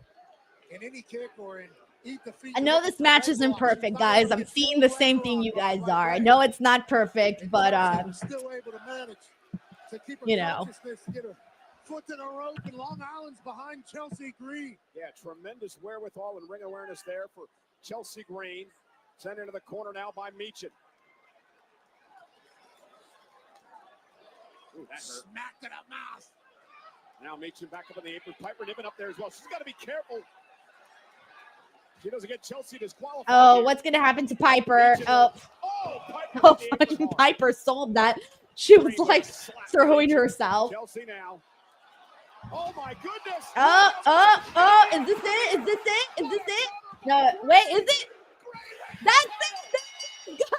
Yeah, there you go. Chelsea gets her win, and she is now the first ever Women's United States champion. Oh my God, I'm so happy for her. She is so funny. Like, look at her. Look at her. Have her moment. Oh, I can't wait to see her hold up the belt. Championship. This was an unbelievable counter into the unprettier. Front flip. Perfect balance. Unprettier. I love how the crowd like freaking knew it. They're like, here we go. This is it. This is it. We're there. We're there. First ever Women United States. Oh my gosh. Look at that. General Manager Nick Aldis. I love it also too. The white on white. Oh my gosh. Look at her. Oh my gosh, did Piper just shove Nick Aldis? I think she just shoved Nick Aldis, like, get out the way. This is not your moment. This is her moment. I'm her friend. Oh, I'm so happy for Chelsea. I'm so happy for her. 7 years. Good for her, man. Of winning her first Pro Wrestling Championship. Oh, shit, her first? Wow. United States champion.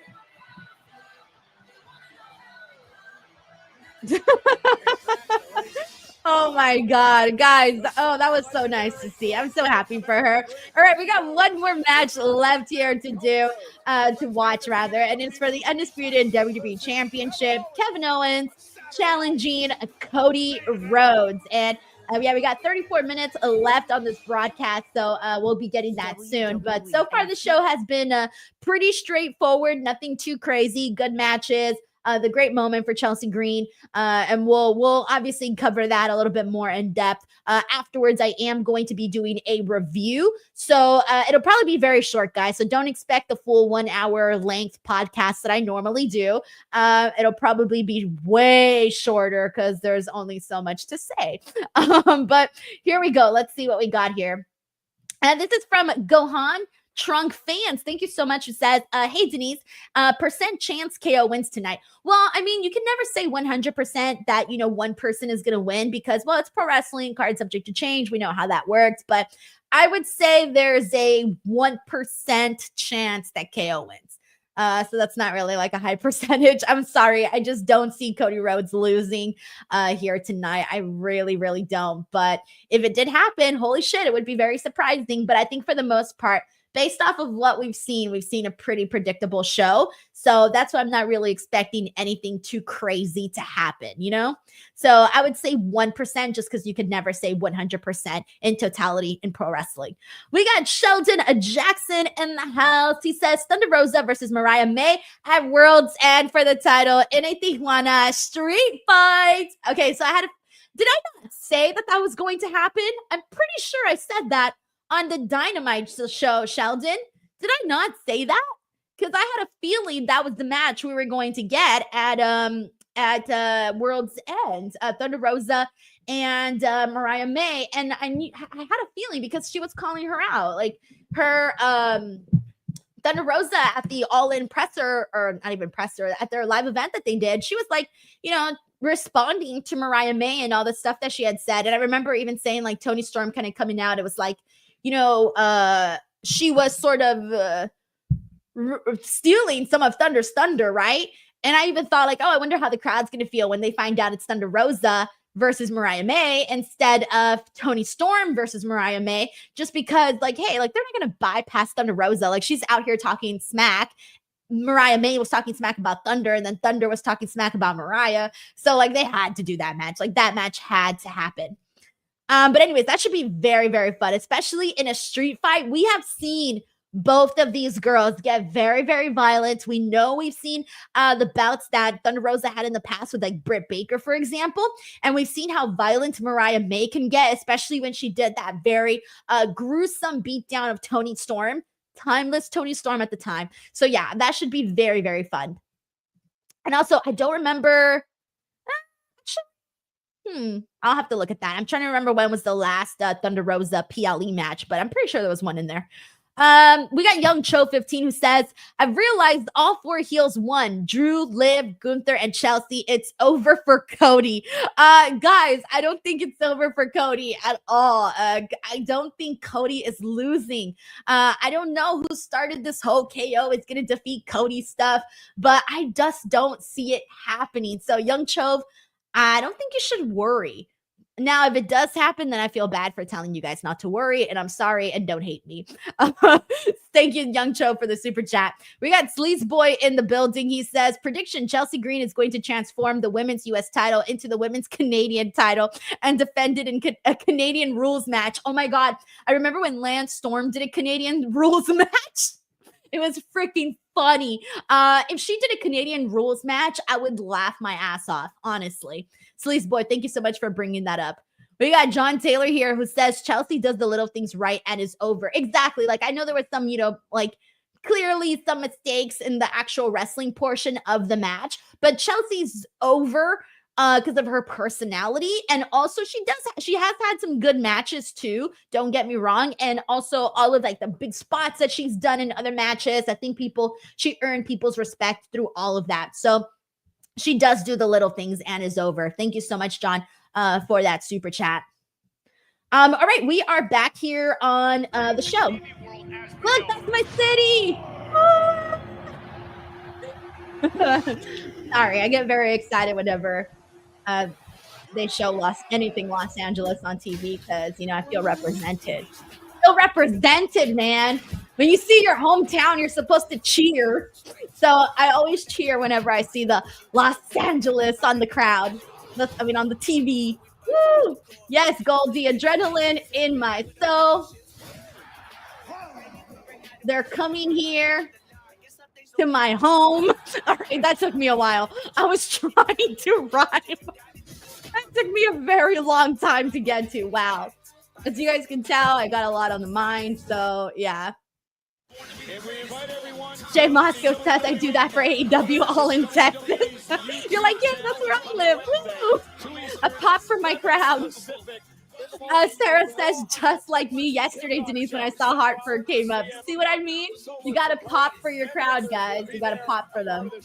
Nasty West says, LA, baby. Let's go. And Big says, yeah, I did that when I sing my city in the beginning. That's so funny. January of Yeah, I agree. Rally Cap's like, you're not Robin. Nope, Robin be out here rhyming and shit.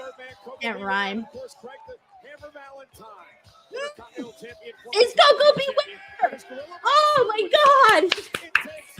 Yeah! Oh, that's awesome! That's so awesome! I don't remember the last time I've seen Coco Beware. Holy shit! Wow! I don't remember the last time I've seen Coco Beware. When's the last time like he appeared at all for WWE? Like at all? I don't remember. You're sitting there with these cushy jobs, making all of this money, and who the hell do you think paved the way for you? You did. You did. Yeah, we agree. Well, ladies and gentlemen, tonight's Pat McAfee Telestrator, the Patastrator, is powered by C4 Energy, the official energy. I'm out of Capri Sun, everybody. It's done. It's done. Pat has a treat for you, Mr. Governor. That's right, Mr. Bonnie. First things first, let's take a look at this paisan right here. And let's check out this particular thing. Now, that's a bow tie throwback for the occasion. Did he tie it himself? We're not sure. And on the other side of the frame, a man with 1, 2, 3, 4, 5 boas on his body. Sunglasses that make him look cooler than you could ever make in your life. A living legend. And I love on that. his shoulder, some snake skin, baby, because there's nothing finer than your man, Jesse the Body Ventura. That snake died in its sleep peacefully. Is what I told him. A very long life. And wait, Pat McAfee saying that snake died peacefully in its sleep killed me? Are you ready for the main Because event? you know, guys, people get mad about that kind of stuff. You know, when it comes to like, I love how Pat McAfee covered all his bases on that one. It's like I can't put over the snake without saying the snake died peacefully in its sleep. Dead. That was pretty fucking funny. That was probably one of Pat's funniest lines, honestly. That was funny. Holy shit. I am right. That snake died peacefully in its sleep. I'm so dead. We got John Taylor here who says, anytime I see my hometown Huntington Beach on TV, my first reaction is, what happened now? Yeah, Huntington Beach, be on the news for some fun stuff, John. You know, it's a little complicated down there. It's a little complicated in Huntington Beach. Sheldon Jackson says, Thunder's last pay-per-view match, not 0 hour, was at Dynasty this year, losing a title match with Timeless Tony Storm. I figured, I was like, I don't think she was on a PLE this year. I just couldn't remember which PLE, but yeah, she had her moment. It's good. Thank you, Sheldon, for always having my fun facts trivia. Tiger Claw Gaming says, so dead, just like the snake. Oh no, John Bay. Rip Damien. That's what do you call it? Jake the Snake Roberts snake. That's funny, John. Oh man. That's so funny. All right, let me see. Barbershop Window says, Jesse gonna offend the PETA people. Yeah, they'll come after you, man. They'll come after you. You gotta, watch your back on that, bro, or else you're gonna be done. That's why he made sure to cover his bases on that. Like every time, like I have like any sort of fur, I'm like, yo, this is fake. I bought it for $20 at Forever 21. Gotta make sure to tell people. I don't want to be get caught up in that. There is not a single line I won't cross either. We got Barbershop Window who says Rock isn't showing up to the first Raw on Netflix. Who knows, man? Who knows? This morning when we were talking about it, I felt like there was a chance that Rock would probably show up today, but I get easily talked into stuff. But after seeing what we've gotten so far, it makes me feel like this is going to be a pretty straightforward show. Undisputed WWE champion.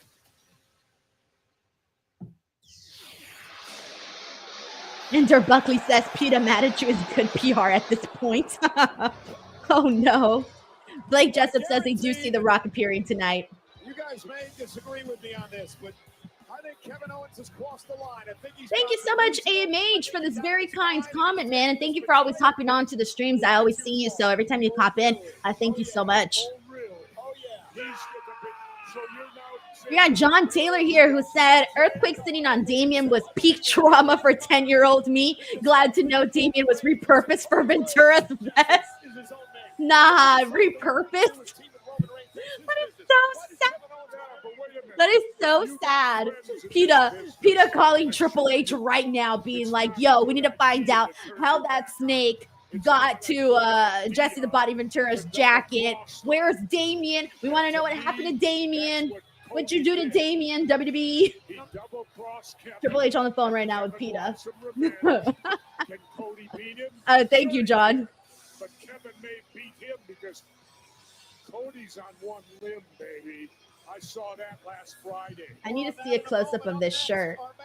Who does KO have his face taped over?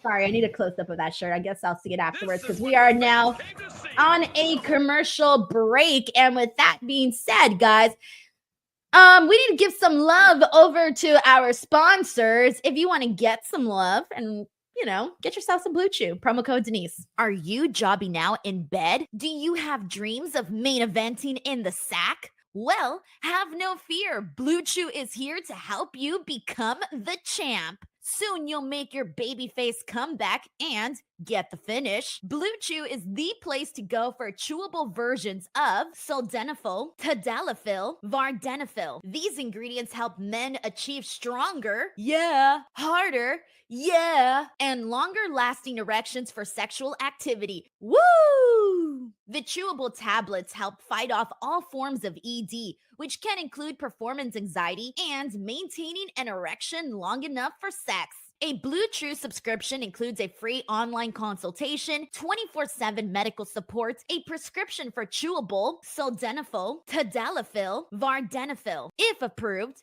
and discreet delivery straight to your door every month, all from the comfort of your own home at affordable prices. No more in-person doctor visits, no more waiting for appointments, and best of all, no more awkwardness. So what are you waiting for? Head on over to the description box of this video and click on the link and make sure to use the promo code Denise.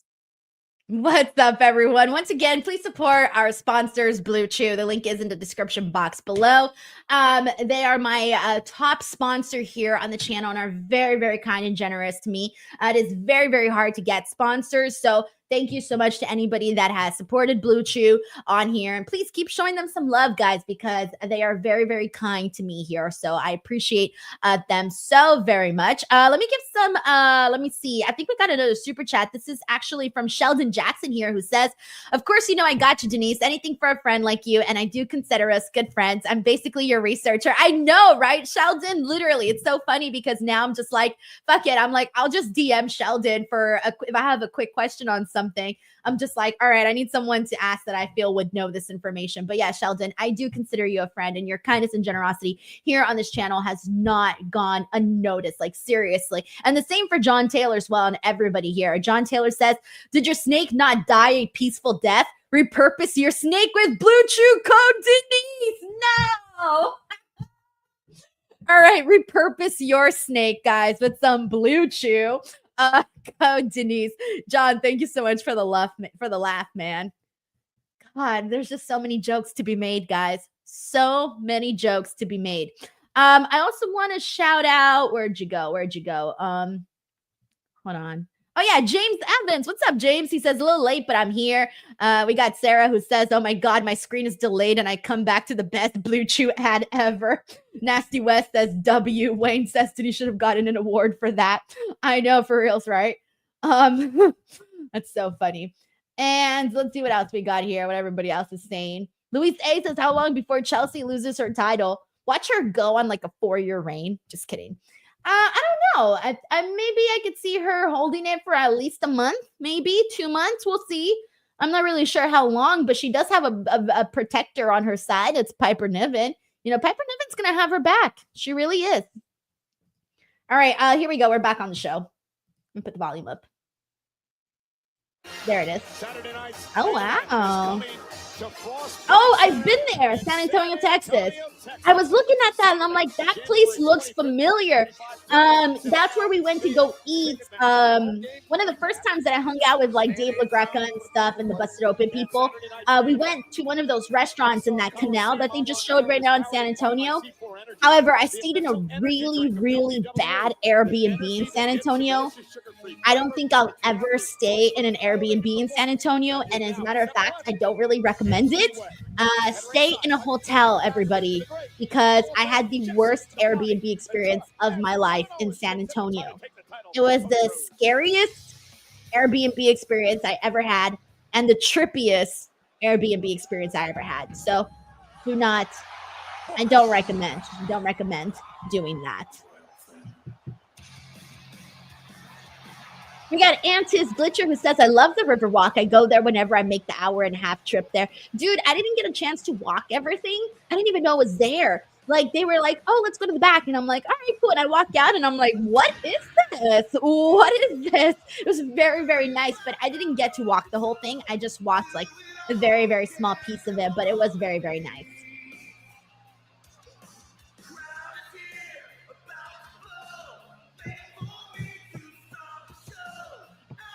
We got Joey Madrano who's in San Antonio, and he goes, you probably stayed in my B&B.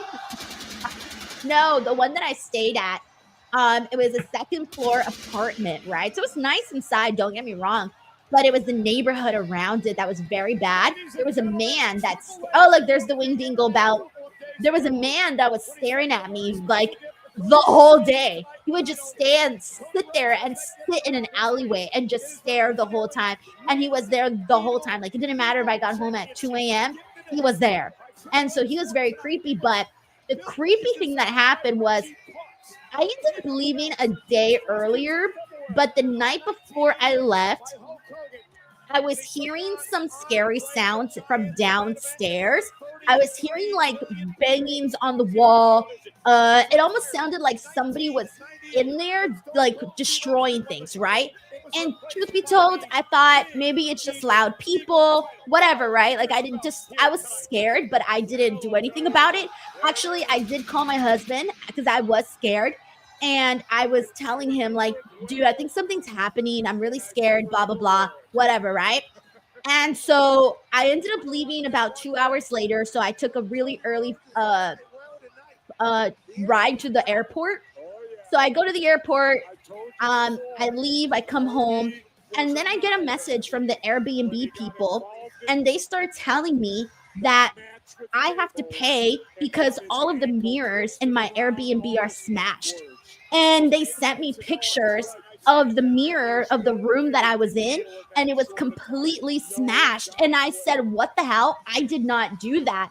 And I told them I did not do that. I then told them, like, hey, I heard all of these creepy sounds.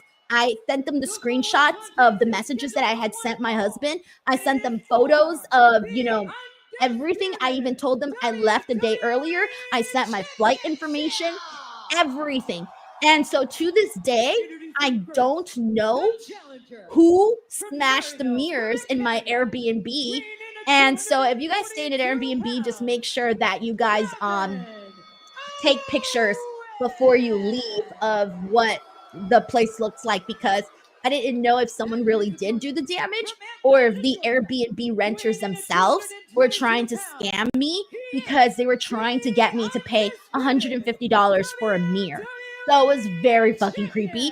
And that's why I will never stay at a San Antonio Airbnb ever again. That's the story. Louise A is like it was a ghost. I wish. I think I'd prefer. No, I don't know. They're both scary. Both options. All right. Chris Lizek is in the building. DWO member for 14 months says, hey, Denise, hope all is well. Think KO wins? No, guys. I don't think KO wins. I don't think so. I don't think so. Tiger Claw Gaming says Lillian looking good. She does look good. She looks very good. And she's, looks very good. There we go. Race P says that his sister videos the areas. that's a really good thing to do because you just never know. Rand React says, read the reviews before picking an R&B. Thank you for reminding me because I always do. Get this, guys. This is where the scam came in. I read the reviews. They had all 5 stars. But get this. After they took care of my situation and confirmed that I didn't smash the mirrors, get this. They offered me $100 to leave them a 5-star review. So now I know that all of those 5-star reviews that I saw on Airbnb when I chose that place were fake because those people were being paid to leave 5-star reviews. And of course I didn't do it because I thought that's a BS. But yeah, so just FYI, those reviews that I did read were 5 stars, but they were fake. They were being paid for those, which is just wild to think about. Crazy. That's when I knew I had gotten like pretty screwed from that place.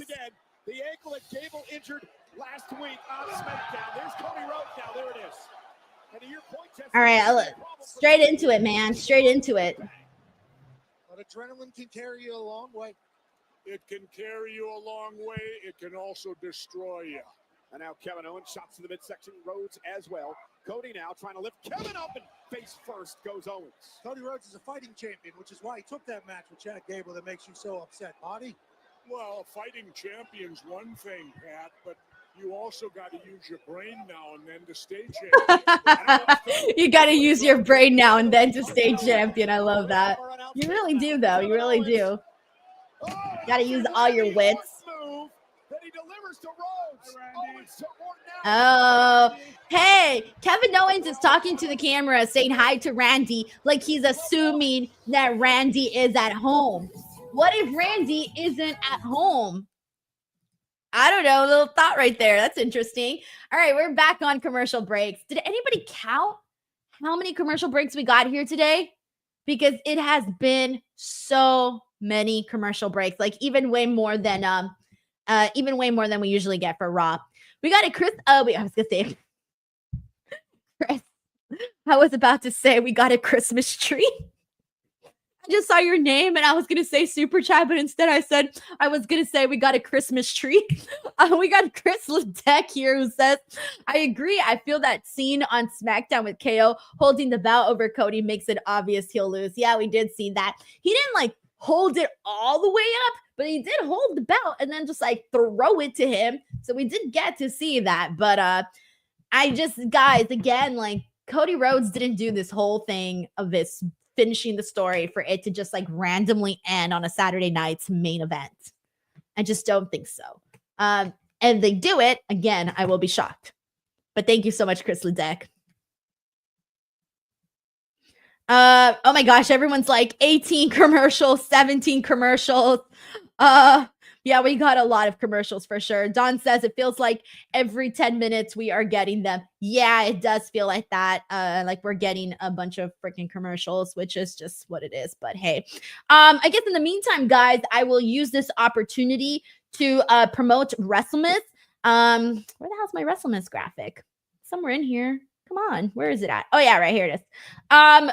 So most of you guys know this already. In fact, you guys have seen the videos, but December 1st through December 31st, I am uploading daily videos. I've uploaded already 13 videos. Today's video is actually going to be the Saturday night's main event video. That's the video that's going up today. But I've uploaded the hottest WWE NXT PL League matches of 2024, shocking WWE and AEW 2025 predictions, the hardest AEW theme quiz ever with Mikey Ruckus and Righteous Reg and me. I did a collaboration with Simon Miller where we did WWE 2025 champion predictions. Of course, all of the AEW all-in footage, which NXT superstars will get called up in 2025, predicting every AEW champion, guess the wrestler games, 10 exciting things happening in wrestling, my thoughts on whether or not Evolution 2 will happen. All of those videos have gone up already this month. So if you guys want to check out what I've been doing there, you can do so after this. And then, yeah. Also, Mondays, we have already done 2 shows. Santi and I have started our Raw post show, and it's been very fun. We've been getting so many viewers, so thank you to everybody who's tuned in for that. And we are back now on Saturday night's main event. So let me. WWE title on the line. One thing we've noticed throughout this matchup is the aggressiveness tonight, Pat, of Kevin Owens. Certainly, the last time they faced each other, Kevin Owens wouldn't pull the trigger at the end. Marky Dark says it's like a wrestling-related video advent calendar. It kind of is, honestly. It kind of is. It's so funny. Well, Kevin Owens is so fighting funny. a good tactical match right now. But what I would do, get on that leg. Get on the leg. And Cody again favoring the. Yeah, so they're telling the story about Cody's leg not being 100% here. 8 nights ago, Kevin Owens would attack it as well.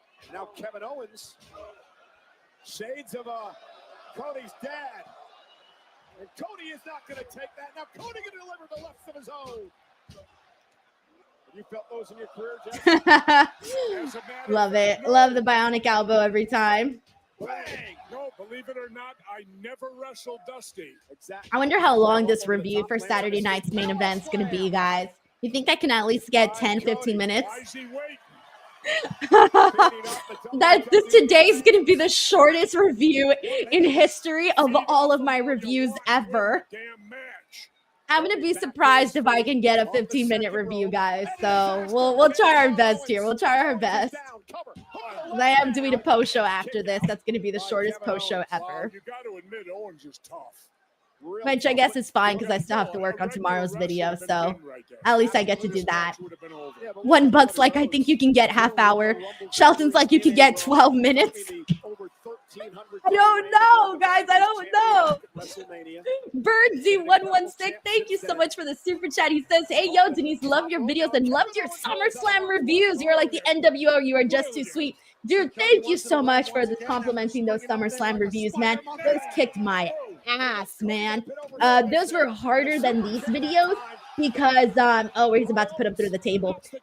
Those ones were harder because I had to go back and watch all the shows, and every year SummerSlam got longer and longer and longer. So yeah, man, it was Cody Cutter on the commentary table. So yeah, honestly, thank you so much for watching those videos because they yeah, they kind of kicked my butt for sure. But had I not done that challenge, I don't think I'd be able to do this challenge that I was doing now. I find this challenge a little easier though than the SummerSlam one. But thank you so much, Burnsy, for taking the time to watch those. John Taylor says KO missed an opportunity to come out in polka dots. He had been wearing the shirts, but Cody Cutter. Now we still got a few minutes left, so I don't think so. Yeah, he could have come out in the polka dots, but I don't know. I thought it was He's been doing the t-shirts. And look at how smart Kevin is. He's David Zaldivar says 10 minutes. Probably. He had to up that Cody Cutter from the top. Like a super Cody Cutter hit. Cut that ring down so you can use the ropes to your advantage. Get some space as well. Kevin Owens, certainly high IQ wrestling. Up now on the placed on the top rope by Rhodes. That's what I love about Cody, though. Bad wheel, fighting his ass off. Fights each and every night. Emulates John Cena as champion. Wants to be a fighting champ. To be honest, it's the only reason I got on the plane today. Because if Jermaine Young says, awesome match. Hell yeah, man. John Taylor says, pad your review with commercial breaks. In honor of Saturday night's main event, I'm going to put like 6 commercial breaks and a 10-minute review. Exactly what I'm going to do. I think he is, buddy. Oh, nice. For the championship. What a shot. Off that Fisherman's bomb and a kick out by Rhodes at 2. That Fisherman's Buster by Owens almost put Rhodes away. It should have. I sensed a bit of a slow count there. Oh, you think Charles Robinson's counting slow? Hey, somebody said that about you back when you were referee a number of years ago. Counting slow. Yes, it is. All damn night has been. Jesse, the body mentioned it earlier. The atmosphere tonight in Nassau Coliseum has been incredible. Sold out over 14,000. On hand. Owens went for the stunner. Cody looking to put him away with crossroads. Oh, not a ref bump. Come on. All right, we got 4 minutes, guys. You think we get Randy Orton? I wouldn't necessarily. Okay, KO. Stunner. He got a visual pin. All right, that tells us they're going to run this match back again. At some point, they're going to run this match back again because KO did get a visual pin here on Cody. Damn, KO had this match won, guys. He got a visual pin. So he's going to be like, that's what he's going to spend the next couple of weeks being mad about, is how he had Cody Rhodes won, but there was no official out there because WWE was protecting their golden boy, Cody Rhodes. His job's supposed to be stay out of the way. And now Eddie Arango in as the second official in this match. Pop-up powerbomb attempted. Rhodes caught him with a super kick. Cody, eyeing another. Oh, crossbody. On this referee, too. Come on now. Cody Rhodes going for a Cody cutter. Took out Arango. Two refs out. Two refs out for those keeping track. Someone's ringing my doorbell. I don't know if it's Where's the ref? Two officials down. Hold on. Kevin Owens outside the ring. May or may not be.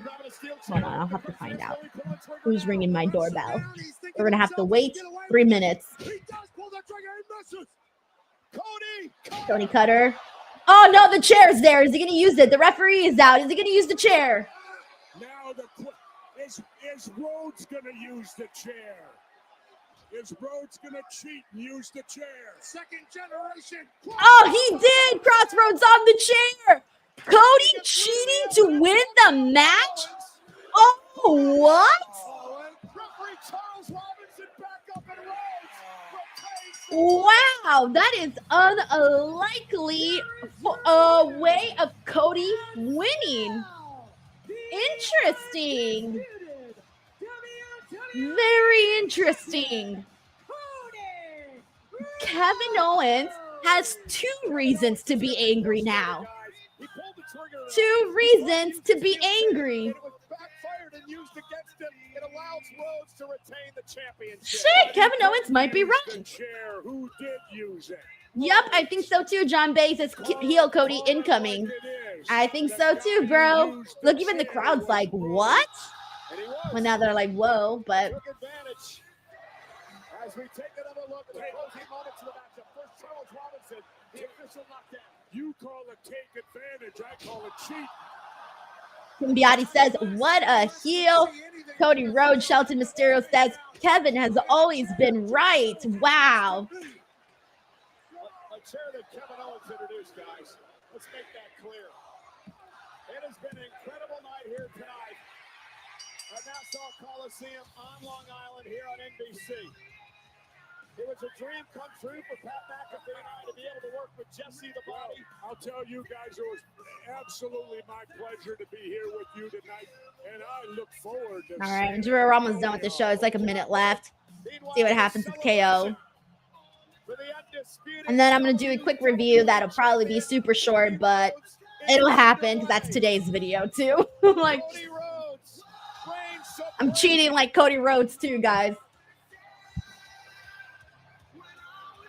At Saturday night's main event. What a night. What an honor. What a dream. What a champion. And what a team Cody did with that chair. All right, that's a wrap for the show. What an interesting turn of events here. Let me end this stream. I'm about to get this going. We're going to turn into a post show right now, guys. So let me exit off from the Peacock because that is over now. And we're going to go ahead and get into our post show. So give me a second here to transition into this post show. 1 second. Oh, here he goes. I'm solo Danoa today, guys, which I guess is great because I was sort of worried about, not having a co-host today, but turns out today is going to be an easy breezy job. All right, so let's see how long of a post show I can actually get here today. And then, of course, send in your thoughts on the show because we are going to, I'm going to need you guys today to to carry me and get me some get me some material to talk about, because this was a very, very simple show. But let's do this. Here we go, everybody. In 3, 2, wait, I can't count. What am I doing? All right. 3, 2, 1. Let's do this.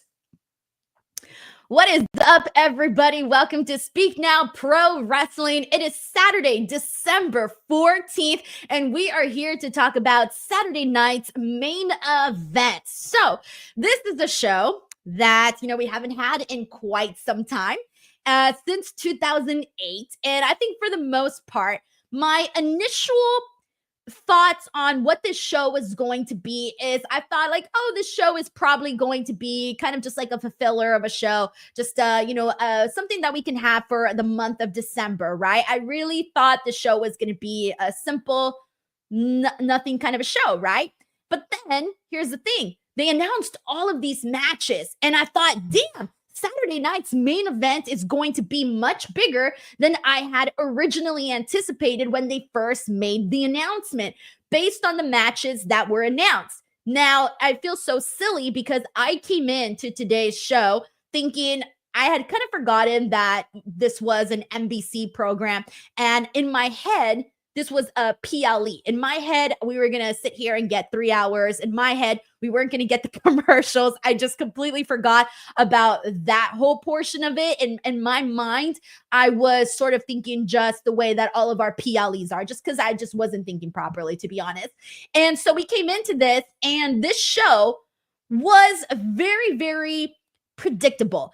Everything that you thought was going to happen happened. And by that, I mean the basic predictions, right? None of the whole, is The Rock showing up? That didn't happen.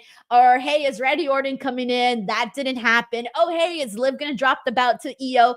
No, that didn't happen either. This was a very predictable show, which honestly, everybody that we were expecting won. There weren't any really major big surprises.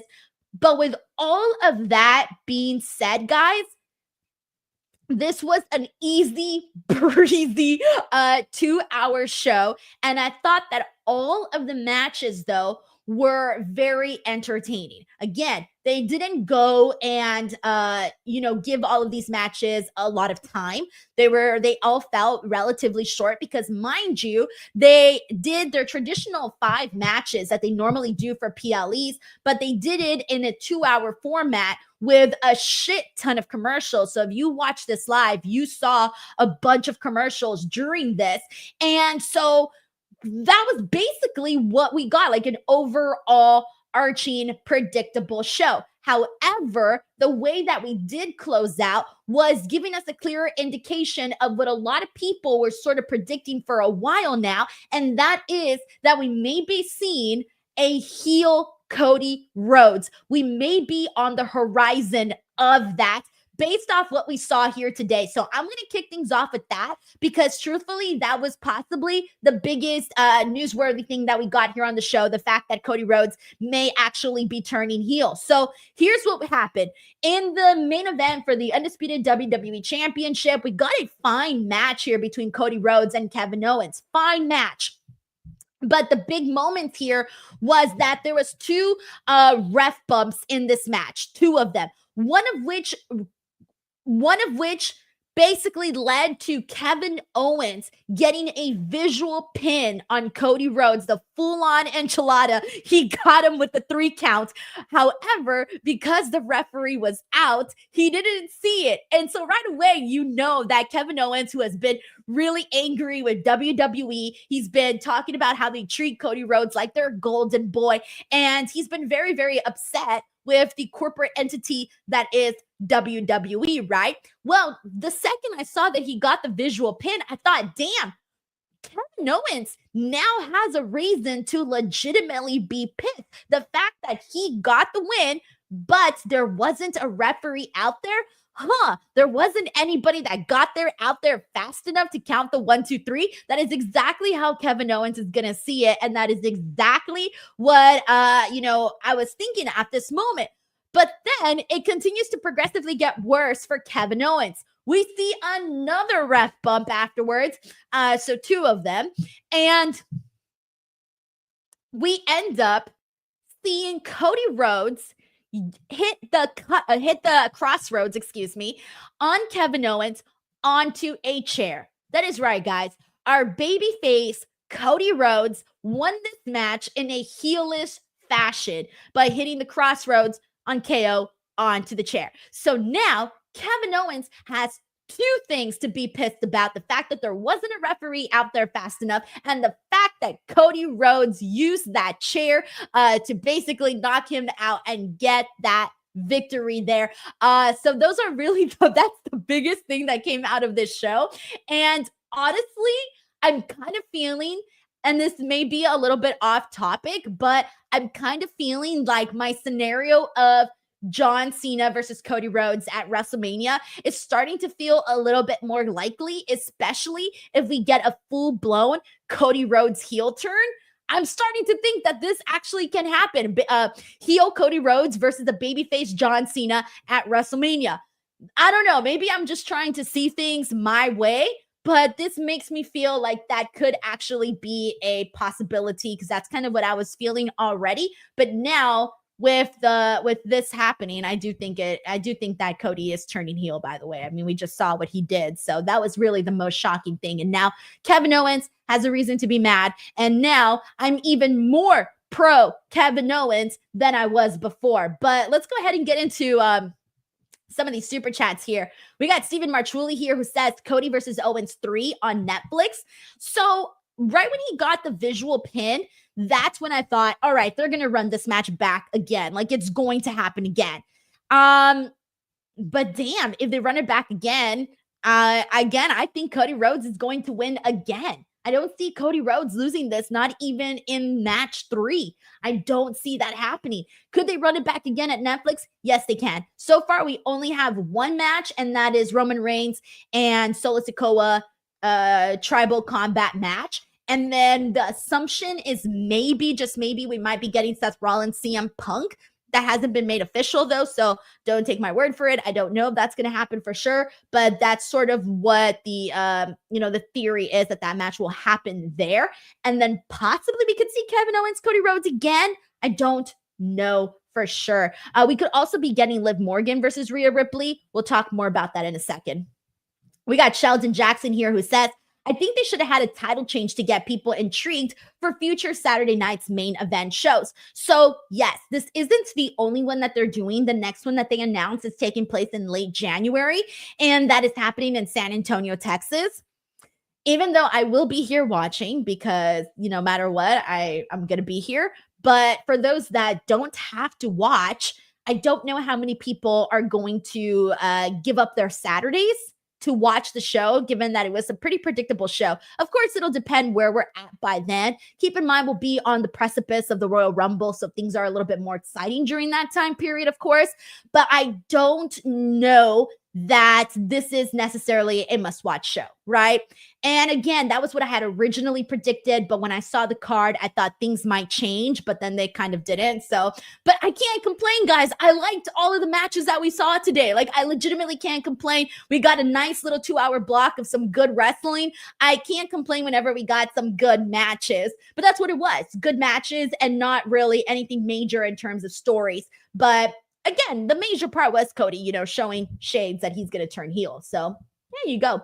But you could probably watch that like on a Twitter clip or on YouTube highlights. This is the show that I think you watch on YouTube highlights. We got John Taylor here who says, hi, I'm one of your co-hosts tonight. I tuned in for the commercials and kept getting interrupted by a few minutes of wrestling. Yeah, the commercials were the star tonight. They were the reason why you tuned into Saturday night's main event. We got Tracy WB88 here, who's been a member of the DWO now for 11 months. It says KO gave a package pile driver to Cody Rhodes afterwards. What? Once the actual show went off the air? Did I exit off the Peacock too early? No. Someone let me know here if I closed off because the last thing I saw was Cody Rhodes holding his championship bout, and they were like, oh, this is it for the Peacock. And then I pressed exit and I started the show. Oh my God. So I missed that portion of it. Whoop-de-doo. All right. Oh, no, everyone's saying it happened off air. It wasn't televised. Okay, good. I was sort of worried there for a second that I had exited the Peacock way too early. So, okay, KO gave a package pile driver to Cody Rhodes afterwards. Yeah, this is definitely continuing. We got multiple reasons now to believe that. So, yeah, maybe going back now to what Stephen Marchulli had mentioned about that happening on Netflix. I feel a lot more confidently thinking that that is going to happen on Netflix now after what Tracy mentioned. Tracy, thank you so much for letting me know that this happened off air. We got Sheldon Jackson here who says KO dropped Cody with a package pile driver after Saturday night's main event went off the air. I love how everybody just knows this. Like everybody was on social media and was ready for this.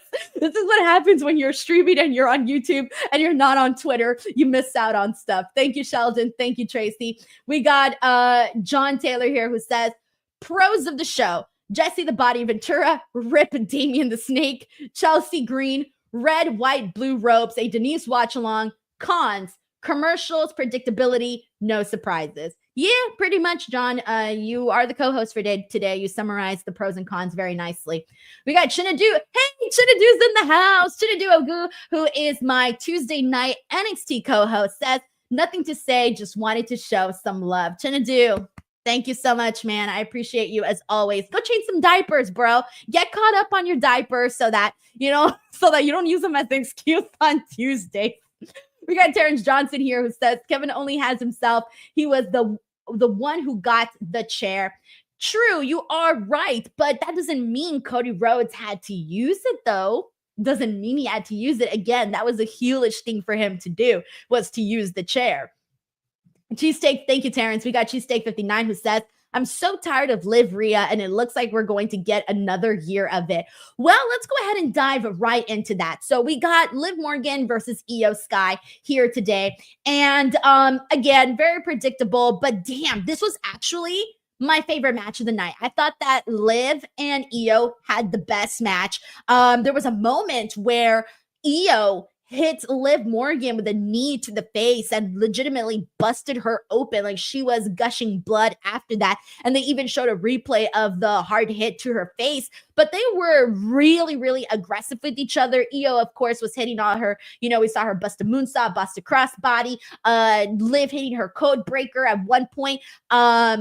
We do see IYO go to the top rope, but I think Liv got her legs up. So that kind of, didn't allow IYO to, get an advantage to win this match. So it just didn't happen for her. But I thought that this match was really good. I thought this was my favorite match that Liv Morgan has had throughout the year. Of course, her matches with Rhea Ripley were really good too, but that's because there was so much star power in there and you were so invested in the storylines. But I think match-wise, this may have been the best one. Of course, it wasn't long because they were sort of rushing these matches. But if this was a regular formatted PLE, had we had 5 more minutes with this IYO Liv Morgan match, dude, it would have been like really, really up there. But I liked this match a whole lot. It was the best one of the night. I was a fan of this. Now, once Liv did retain her title, we did see Rhea Ripley come out. And of course, it's Saturday night's main event. You got to get Rhea Ripley out there. So Rhea Ripley goes out there and has a quick little confrontation with Liv. So this is definitely going to continue. But we knew that it's not going to end until Rhea gets her title back. And, maybe we see Liv and Dominic Mysterio break up. Who knows? But Liv has had a very successful year this year. So we can't disregard that. I think Liv has been performing very, very well. We got Jared here says, Finn needs to start brothering. What is it? Brothering backstage? Finn needs to start brothering backstage? Hold on. Brothering backstage. Okay, what do you mean by that? Sorry, Jared. I don't think I necessarily get this one, but you can explain in the chat. We got John Taylor here who says, where do I send my invoice to? # best co-host ever. Thank you, John. We got Margie Love who says, I can't believe we got the first tease of Cody as a heel. Yeah, that was the biggest highlight of the night, of course, besides what we're going to get to next. But when I say highlight, I should reword that actually to surprise, because the biggest highlight was, in my opinion, Chelsea Green winning that U.S. title, which we'll get to in just a second. John Taylor here says, even if it wasn't the best match, my fave match was Chelsea Michin. Chelsea just has the it factor, plus her outfit was 10 out of 10. So let's get to this. Aside from like what Margie mentioned, which was Cody turning heel, or not turning heel, but showing the first signs of the fact that he's probably going to turn heel, the first signs. The biggest highlight was indeed Chelsea Green winning the United States Championship. Of course, predictable because we knew, but that's fine. I'm cool with that. We were rooting for Chelsea Green. It was either Chelsea Green wins or we riot. So even though it was predictable, it's fine because that's what we wanted. We wanted to see Chelsea Green win. The match itself, it wasn't perfect. They did keep it brief. There were some moments that just didn't necessarily work, technically speaking. But the reason Chelsea Green is over, it's her personality. Her personality, her character is very fun. She's funny as hell. She's so demanding. She's all about her. And then she made everybody like literally laugh when she came out in her all white gear, you know, her tulle skirt, her one, God, I don't know what you call it, like the one shorts and then the one side with the long pants, the long tights, excuse me. But the whole white outfit, from her boots to her knee pads to the tulle to the hat, had little pictures of Chelsea Green all over her. And I just thought that is the most perfect Chelsea Green outfit that you can get. And, you know, what's funny is that, remember when we were watching War Games not too long ago, and Rhea Ripley came out with that really cool mask and she had the horns and the really cool outfit with the jacket and everything. And I had said that gear is going to become synonymous with Rhea Ripley because we're always going to associate it with War Games. We're always going to, like, that's the one that in 30 years from now, when you go to Fan Access and you're walking down memory lane, that's the gear that's going to be put up there for Rhea Ripley, right?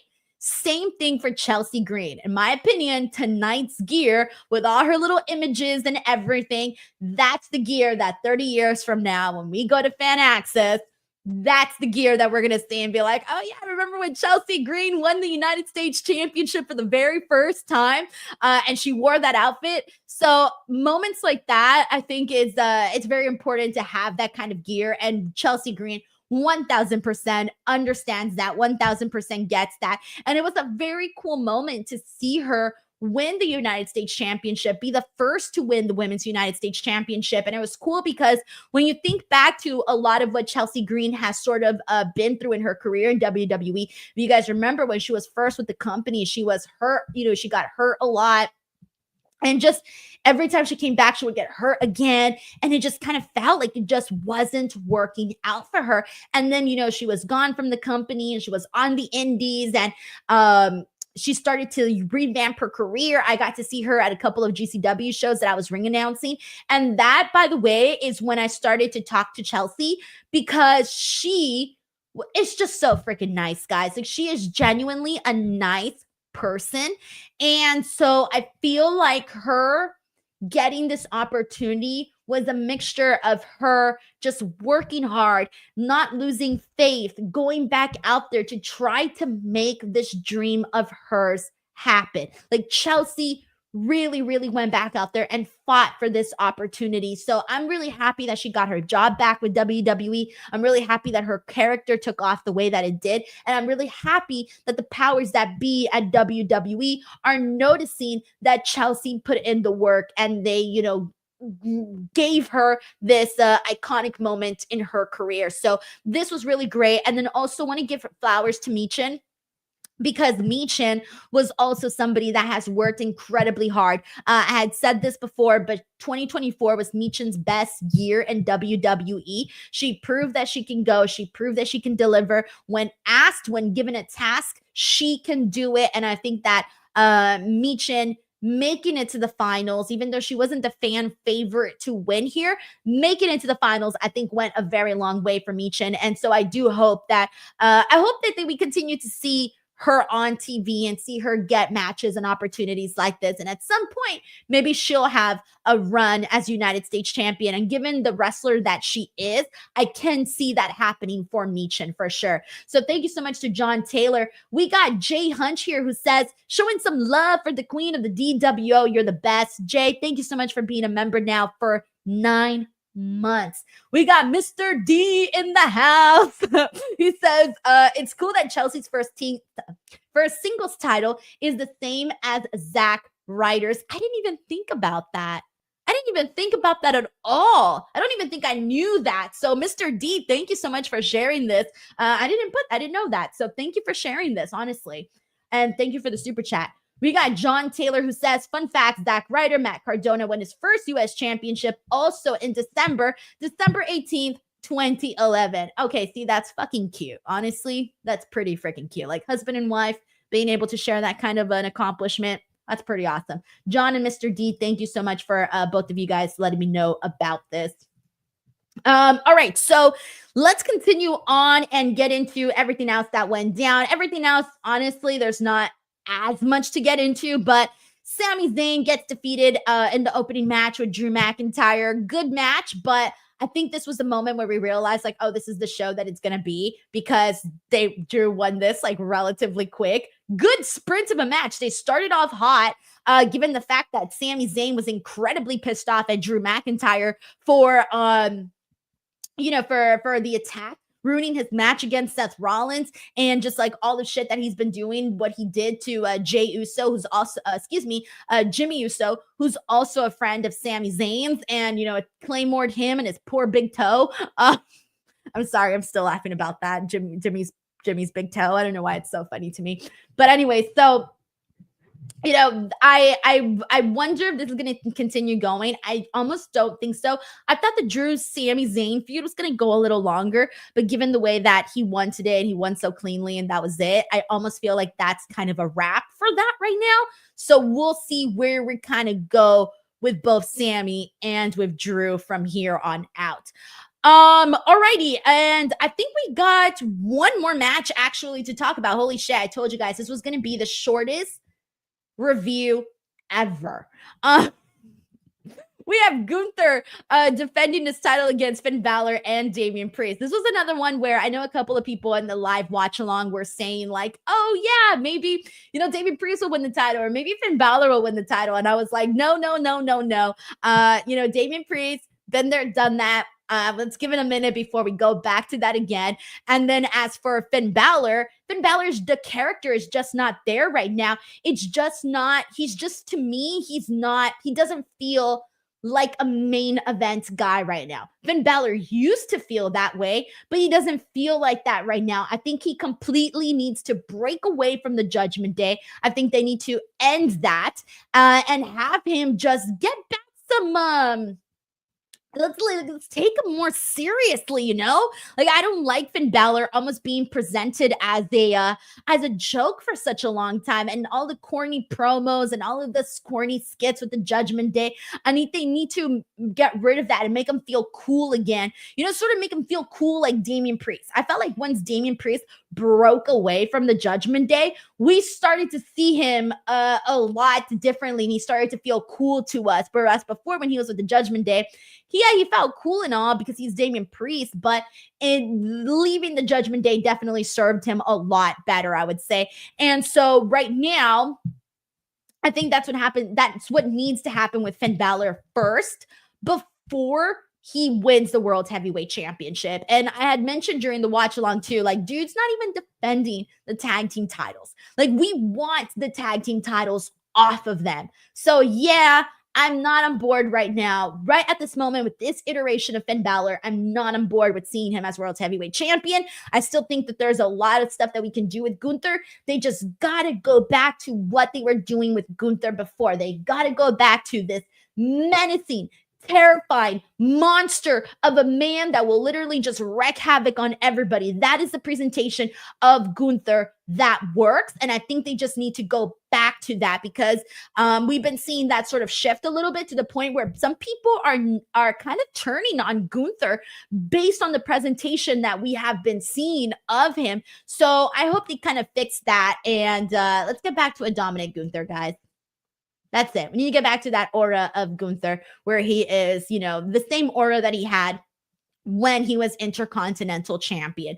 So hopefully we get there, because by the time that WrestleMania comes, I'm expecting for him to have a pretty big matchup. I would assume he would have a pretty big matchup. Plus, I'm also assuming that he's also going to be Goldberg's last match, and you can't have no weak ass Gunther in the last match for Goldberg. Like, we need a strong Gunther. We need our Gunther that we love to cheer for. So hopefully they get that all ironed out. So we'll see what happens there. All right, let me go ahead and get into these super chats and see what everybody's saying. Thank you so much to Huey Freeman, by the way, who just became a brand new DWO member. We got Dan Jackson here, who says package pile driver coming to WWE is a great thing. You know, the last time we saw it was when KO hit it on Randy, who's still been gone since then. We haven't seen him come back yet. Anthony Giuliano says Jimmy Hart is the nicest person and never ages. No surprises tonight. I know he's looked the same age for literally ever. Good points. We got Crew Kid 52 who says, hey, Denise was at the show. Matches of the night was the triple threat and the main event, but the loudest pop of the night was Chelsea winning. See, this makes me happy. One, because I came out here and I said, oh, match of the night was Liv Morgan versus IYO. But then we have somebody that was at the show and was like, no, match of the night was a triple threat and the main event. That kind of goes to show that all of the matches were really, really good today. And yes, the loudest pop of the night and the biggest reaction and the biggest moment was Chelsea winning, because again, she's over. Crew Kid 52, thank you for hopping onto the stream, and I'm glad that you enjoyed yourself at the show. John Taylor here says, so on the Kevin Owens career retrospective on YouTube right now, KO speaks very highly of Finn Balor and reminds us of how peak Demon Finn was. He was freaking over, man. Like, Finn Balor used to be like so freaking cool. I miss that Finn Balor. Like, let's get back to that Finn Balor. If we can get there, then yes, that man will be world heavyweight champion, but we gotta get there first. We need to get rid of all the Judgment Day stench on him. Get rid of him, end his title reign with JD McDonough, send JD McDonough to the other roster, far away from Finn Balor, break up the Judgment Day, have Liv and Dom do their own stuff, or whatever the hell they're going to do. I don't know. Just separate Finn and JD. That's it. That's all I've got. Separate them both and get the Judgment Day odor off of Finn Balor. And now D says, free Finn Balor from this booking. I agree, man, because Finn Balor is an incredible freaking wrestler. And, but it's been a while since we've seen that Finn. It's been a while, and I want to get there again. I really, really do. Nell D, thank you so much for that super chat. We got Anthony Giuliano who says, looks like we're getting Rhea versus Liv on Netflix. Did they announce it at all? Because that's what, that was pretty much what we expected based off of, I know a couple of people mentioned it here right now, but that's pretty much what we expected. Oh my God, shut up. Guys, look at this. I went to go check on WWE's website, but look at this. We just got a brand new Chelsea green t-shirt. All right, I got to retweet this. All right, hold on.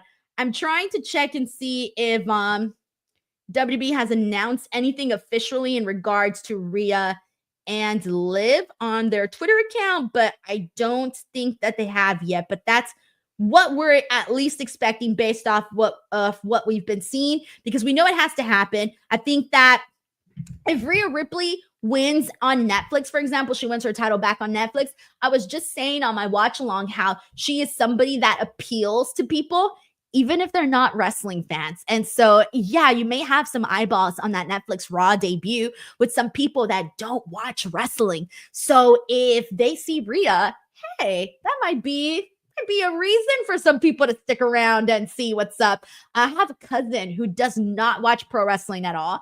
And she asked me, she was like, hey, so what was Rhea like? And I told her, and she goes, oh, I think Rhea is so cute. And I'm like, yeah, you and literally everybody else who is obsessed with Rhea.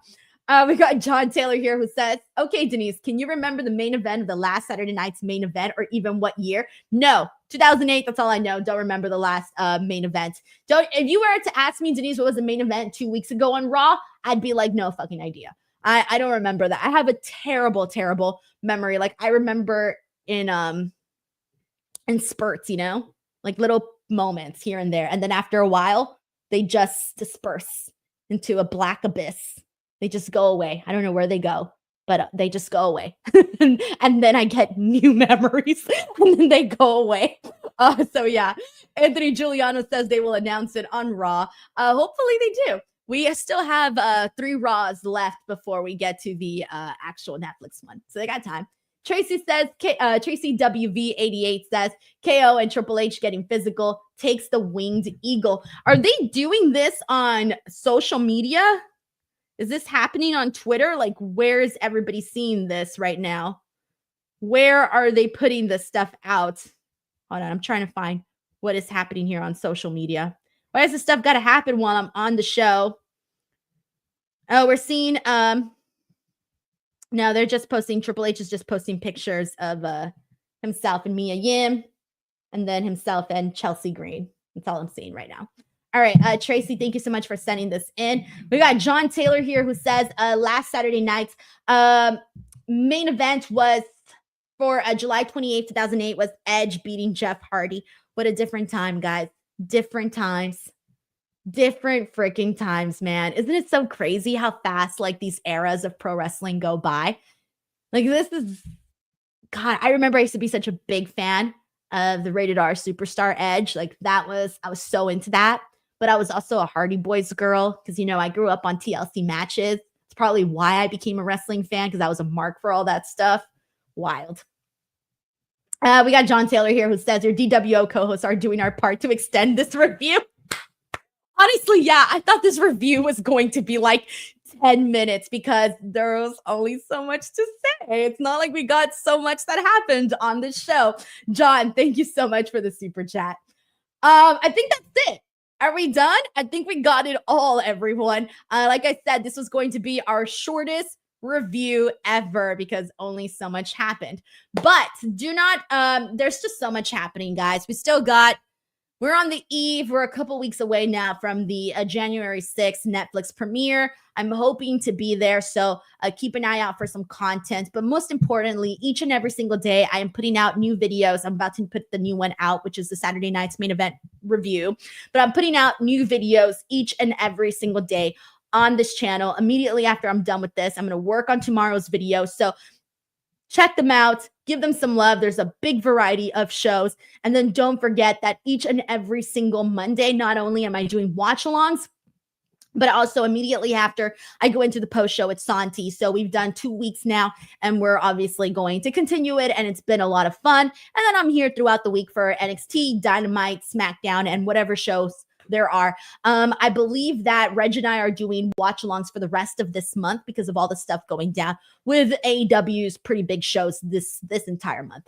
We got Dan Jackson here who says, like when KO attacked Cody at Bad Blood, fan footage. Oh, okay, so that's where people are seeing that. No wonder I'm like going through WWE's Twitter account. I'm like, I don't see nothing. So I'll probably have to see it once I actually get to my timeline. So yeah, I'll look for that stuff once I hop on Twitter. All right, I think that's it, everyone. Thank you so much for hanging out with me. Please do not forget to subscribe to the channel, and I will see you guys here. The next show is the Raw Watch Along this Monday, along with the post show. Have a great weekend, everybody. Bye.